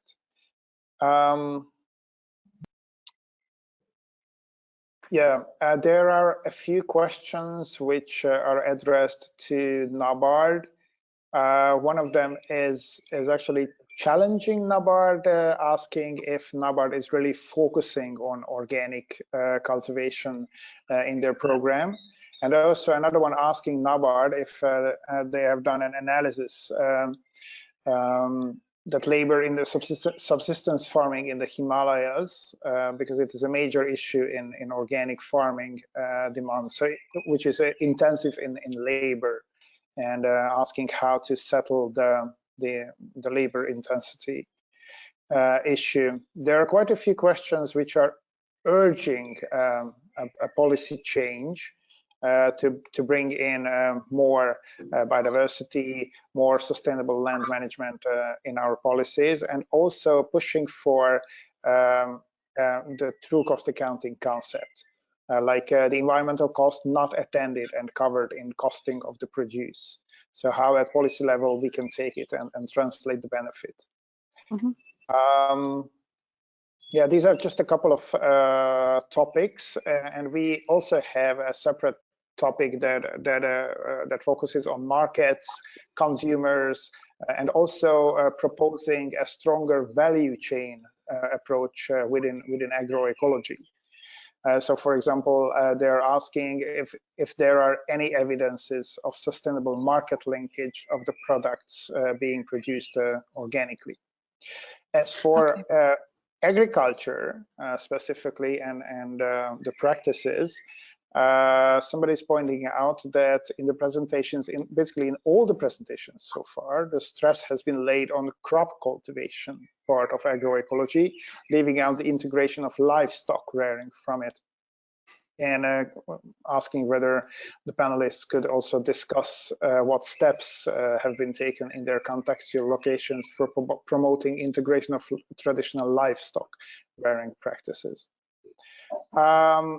So yeah, these are just a few of the topics that have been raised, and there have been quite a few questions coming in to Dr. Kumar from Niti Aayog. And what I can say to that, asking about the JIVA program and others, we will definitely take up these questions tomorrow at the panel discussion, when we will have a colleague of Dr. Kumar's, Dr. Patel, with us, and she can then address these questions. Thank you, Luisa. Thank you very much, Gabor, and thank you, of course, the audience for your active participation. Please allow me to split up the questions a little bit, because I think some of the questions, they pointed to coherence in policy. And I would like to address these to IFAD and Bart. And then some questions are more about farming practices and marketing practices, which I think we can have some lessons from Himachal and also Sikkim. So let us start with policy coherence. There is a suggestion that the policies also from your institutions are not coherent when it comes to the promotion of agroecology. Mr. Sitter, do you like to react on that? Yes. Well, I think we are coherent. That will not surprise you. We have, I mentioned it, agroecology in about 60% of IFAD's project tendency is rising. And while it's not something that we mainstream, we put a lot of focus on sustainability. We have mainstream climate change, so all our projects are climate sensitive. The inclusion of youth, which is also very important to agroecology, is part of our mainstreaming as well. And then if you allow me to take an example from Nepal, where we have introduced permaculture in one of our projects. We try to introduce this agricultural system that seeks to integrate human activity with natural surroundings so as to create highly efficient, self-sustaining ecosystems. And we are working here with a consortium of permaculture service providers, Himgiri Eco-Friendly Agriculture Cooperative, the Association for the Development of Environment and People in Transition, and others. So we are planning to convene a workshop there to see to it how we can bring that to the next level and be more consistent also with what we're doing in our other activities in Nepal, to assess the results of the permaculture work in the 6 districts in Nepal where we are active. And we also have elaborated a manual on that can be used across the board in all of IFAD's activities in Nepal. So you can see that there's cross-pollination between different programs, and that all in all we have a very consistent approach here, part of which is also to put the conducive policies in place, to have an intensive policy dialogue with the partner government, to also provide technical assistance where needed, because without that component, I think whatever you do on the ground will not deliver the full impact on the SDG that we're striving to generate. Okay, thank you very much. And thank you also for bringing the rural service providers in the picture. Indeed, they are very, very important for actually spreading the message. Let us also go to you, Mr. Suryakumar, about Coherence and all your programs pointing into the same direction, as well as there was a question on the more labor intensivity of these kind of practices and how you address that in your programs. Yeah. NABARD is basically a development bank. We provide refinance money to the banks, which in turn give money for crop loans. Organic agriculture happened in few states like Sikkim, Himachal Pradesh, Andhra Pradesh now, and a few states, where the states have primarily moved towards organic agriculture. When a particular state moves towards organic agriculture, we work with the banks in the state to provide money, crop loans, or some other whatever loans are required for organic agriculture. So when a state has a clear intended stated policy, obviously the banks, NABARD, all of us align to that. So when it comes to, when I was talking about the Jiva program, when I was talking about any best practice promotion project, we fund any project which can stand as an example, like a mini lighthouse, when it can present some sort of example to others. We do that independently, working with the civil society organizations.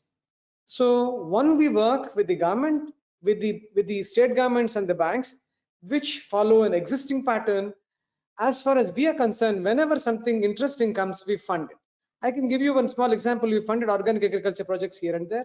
Jiva project is primarily going to be that. And at some point, few years back, there is a method of cultivating rice which doesn't require a huge amount of water. It's called a system of rice intensification. We promoted many organizations working along with GIZ and KFW to make that real. So that is not a government owned program, but then we felt it is a powerful program to push and showcase using the power of soft loan and make it work. So as far as the second issue is concerned regarding cost labor intensiveness of the organic farming, yes. For example, IFAD runs a program in Andhra Pradesh called as Andhra Pradesh Drought Mitigation Project. So when one should understand like this, when we're talking about fragile areas, we are talking about those areas which we should secure them to make it much more sustainable and resilient. But when the farmer has a huge amount of land, making organic inputs becomes difficult. In the drought mitigation project, which I was talking about, the IFAD, so there are services created, environmental services created, where someone produces whatever is required to do that. That is the way, that is the only way forward to bring down the cost of a subsistence farmer in a particular place. As long as the farmer is small, up to a level he can manage. When there are few farmers who are reasonably big, then there are some people who are providing the services. So when we run a program or when we run a project, the project per se provides some sort of direction. Other system is supposed to learn from it. That is the reason why individual projects are done.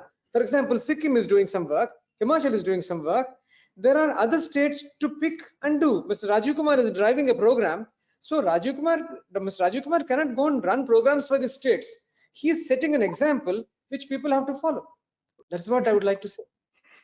Thank you very much. So you are talking about those lighthouse projects, examples and ideas that are ready for being scaled up, which we actually see then in the states of Himachal and Sikkim. And I would like to go to Dr. Chandel and also to Mr. Ambalagan, because there were questions about then, once the practices are in place, how can we make sure that these market linkages are sustainable? And I think this is a question for both of you, being so, down with the farmers, if I may say it like that, and working with them, how this works. So let me just start with you, Mr. Anbalagan, talking about sustainable market linkages. How does this has worked out in the state of Sikkim? Yeah, thank you, Luis. In fact, during my presentation, I had pointed out that we have repositioned ourselves. In the year 2015-16, we achieved the status of becoming the organic farming state. And thereafter, we repositioned ourselves and found that we are lacking in the fields of processing and marketing. So we are working towards that. And for the purpose of processing and marketing, we have created producer organizations. We have basically we are trying to do is collectivize the entire farming activities. And for the purpose of production, so we have collectivized the farmers into producer organizations. They produce for themselves, and the surplus is planned to be processed and marketed. Of course, we have a very good market for the organic commodities, but the gap that exists between the production and the market is the value addition. We have had experiences through our buyer-seller meets that the buyers actually look for processed commodities. So having understood the requirements of the markets, we are working towards it. We are creating processing facilities, and so that we value add as well as process and market. There is a huge market lying outside, and we have in Sikkim we are 100% organic, and the gap that is existing is being addressed now. We are in the process of creating a brand identity which we have already created. Now processing is left.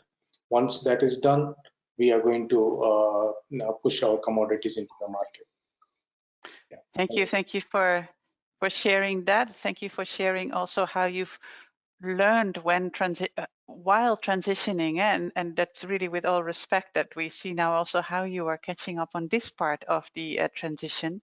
So that's really interesting to hear. If I may turn to you, Dr. Chandel, in Himachal Pradesh, you're, if you like, still somewhat more at the beginning of this big transformation that you have planned.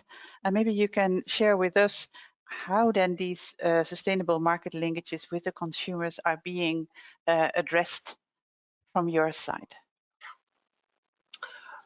Thank you, Luis. It's a very small journey, if I would say. So the 2.5 years we took to stabilize the production system. Because as I have already said that unlike Sikkim, this is the strong agriculture horticulture state with the very massive use of fertilizers and pesticides. If I would say, you'll find even dozens of the unapproved pesticides are still flooding in the market. So we are working in those situations. But now we could convince our farmers, oh yes, it can happen and it is happening. So now fortunately we had a task force meeting, which is the highest body to approve of a program. They have approved this sustainable food system, as the Honorable Chief Minister has also explained in his talking points, that we are following you. Your guiding book is with us. So based on that guiding book, we are creating a pilot at the state headquarters this year to start a captive store, captive outlet. But the basic principle would be to establish the system of the transparency and traceability. This is more important to us. We would be slow in our this progress, but we are going with the strong footing to establish. At least the farmer must know what has paid at the final outlet and what has gone to his pocket. And simultaneously, what has happened in the past few decades, if we look at our surrounding, people are just scared of the even logo, whether it is actually organic, it is actually natural or not. So we have also tried to create a focus on traceability, back traceability also. So we are in the process, as I have explained in my slide, I think on slide 9, the whole process. So we have reached at the level of creating farmer interested groups and self-help groups. Now, with the help of NABARD,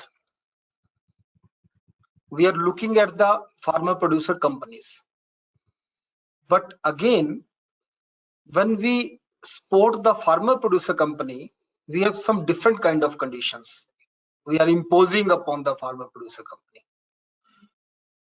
Our first condition is that farmer producer company must have at least 40% management from the local farmers. Then they will have to train those farmers for all management practices through Indian management institutions. So this is our first condition. And from 3rd to 5th year, the whole management will be undertaken by the local group, and the external manager, they will leave the FPC and keeping that FPC with the local trained farmers only. And initially this year, we are planning to link 32,000 farmers with the FPCs. We are creating 40 clusters. Each cluster will have 15 group, 15 groups, and each group will have 50 farmers. So this is our planning for this year, and we are intending to expand the area under natural farming to 12,000 hectares. So in that way, that farmer producer company, the farmer interested groups will be linked to the farmer producer company. Farmer producer company will create the local infrastructure for the aggregation, and in that way will enhance the bargaining power of the individual farmer by virtue of having a volume through the PCs. So this is our strategy, and hopefully by the end of this year we'll come out with certain outcome. That is really great. Thank you for explaining that.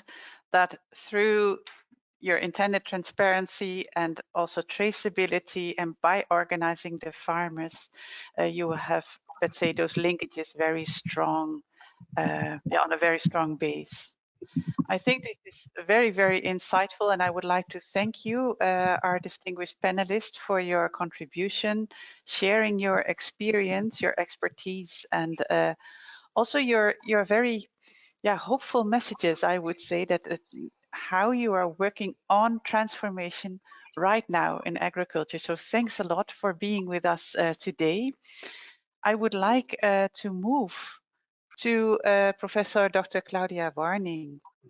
And she's the Director General for Asia, Southeastern and Eastern Europe, Middle East and Latin America Civil Society at the German Federal Ministry for Economic Cooperation and Development.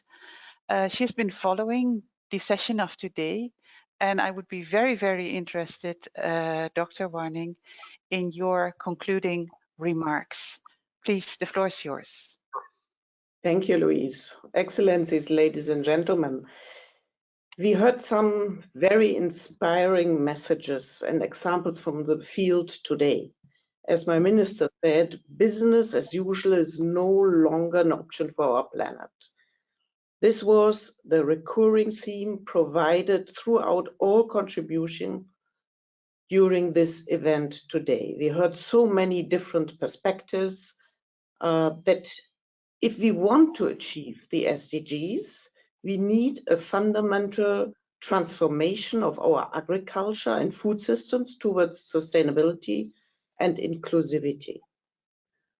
Obviously, the majority of policymakers, farmers, as well as customers prefer conventional agriculture that has proven to provide food to an ever-growing population at more or less affordable prices. The mantra here is productivity. Industrialization and high input farming seems to be the solution. Yet, we know that the majority of the poor in our world are small-scale farmers, the very people who are producing a good part of our food, and this was theme through all our contributions which we heard today. So if we want to solve multiple problems, first, the reduction of poverty, second, an ecological approach to agriculture that provides for healthy soils, healthy water systems, healthy and diverse agricultural fruits and proceeds. Agroecology provides an effective pathway to multiple win solutions. And that was, I think, supported by all the speakers. This is why the support of sustainable agri-food system is increasing globally on all levels. And we heard that from the farmers up to the state level today. And be that the United Nations, be that the European Union, or be that South Asia and its actors over there at all national levels, we hear a lot coming up. There seems to be common sense also in the room that food systems need to be transformed by a systemic and holistic approach. It would increase food security, reduce hunger and inequality, preserve natural resources, enhance biodiversity, reduce greenhouse gas emissions. And this is an important argument. It would still be possible to produce the quantity of food which we need to feed 8+ billion people. The question for me is, and I think all of us are asking this question, if it is so obvious and strongly supported by the many, why are agroecological approaches to farming are still a niche product?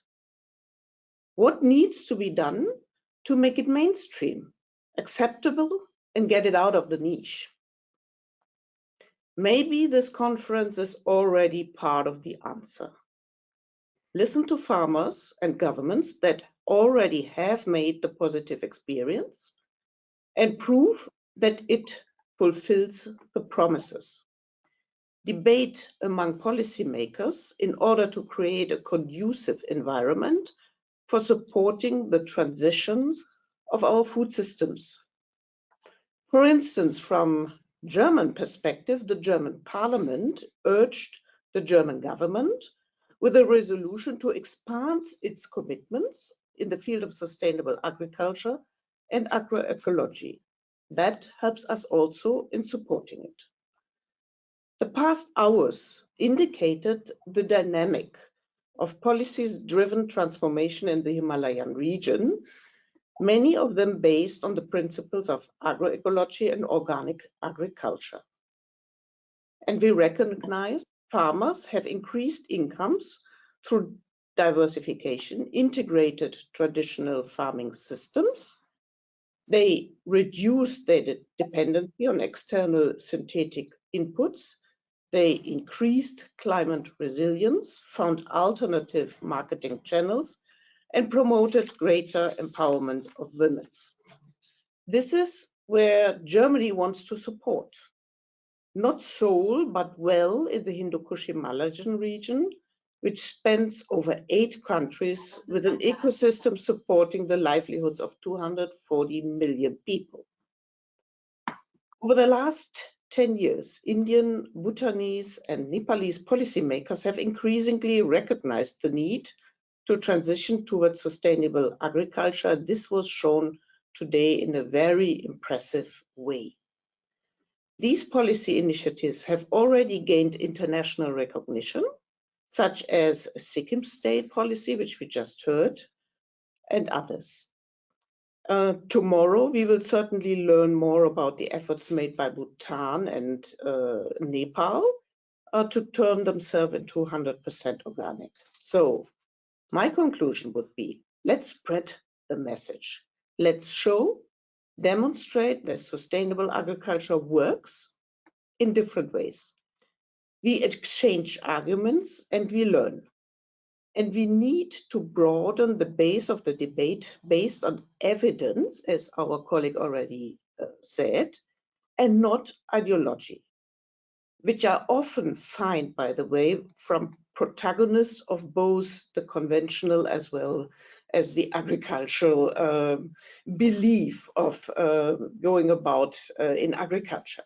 So my conclusion would also be not only let's spread the messages, but have evidence and debate on evidence.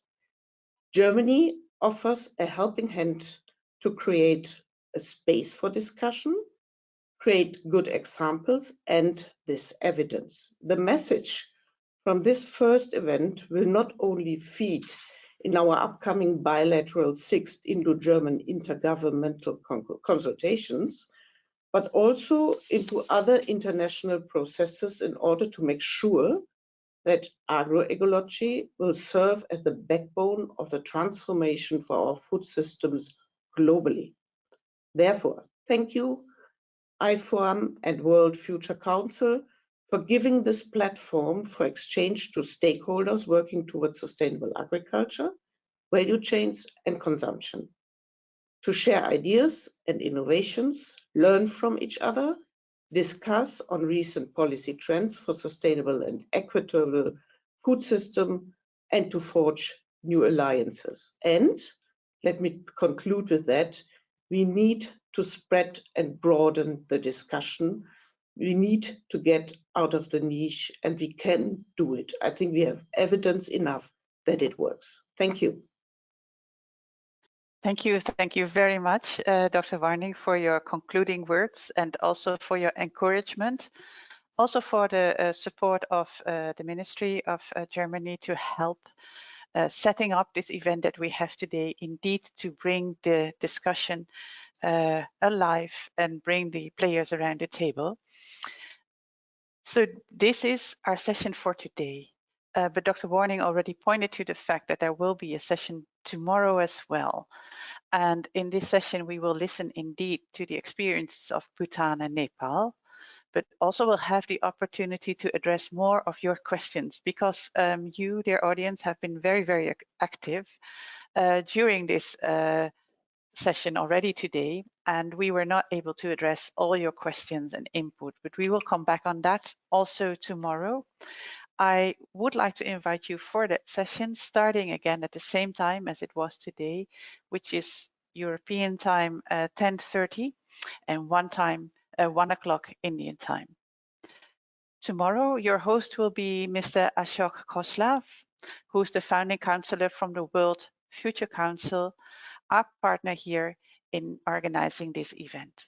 And if you haven't done so, you can please register with the link which we are sharing for you. Oh, I'm getting corrected from my colleagues saying that it's 2 p.m. Indian time that we start tomorrow. I apologize for this mistake. Again, as said, we really appreciate all your input and all your thoughts that you have put in the event of today. So I would like to thank you for that. And of course, also our speakers and experts for their great input. And then the teams of both IFOAM Organics International and the World Future Council. And of course, the support from the German Federal Ministry for Economic Cooperation and Development. That all said, I wish you a great rest of the day. Thank you so much. Thank you so much. Thank you. Namaste.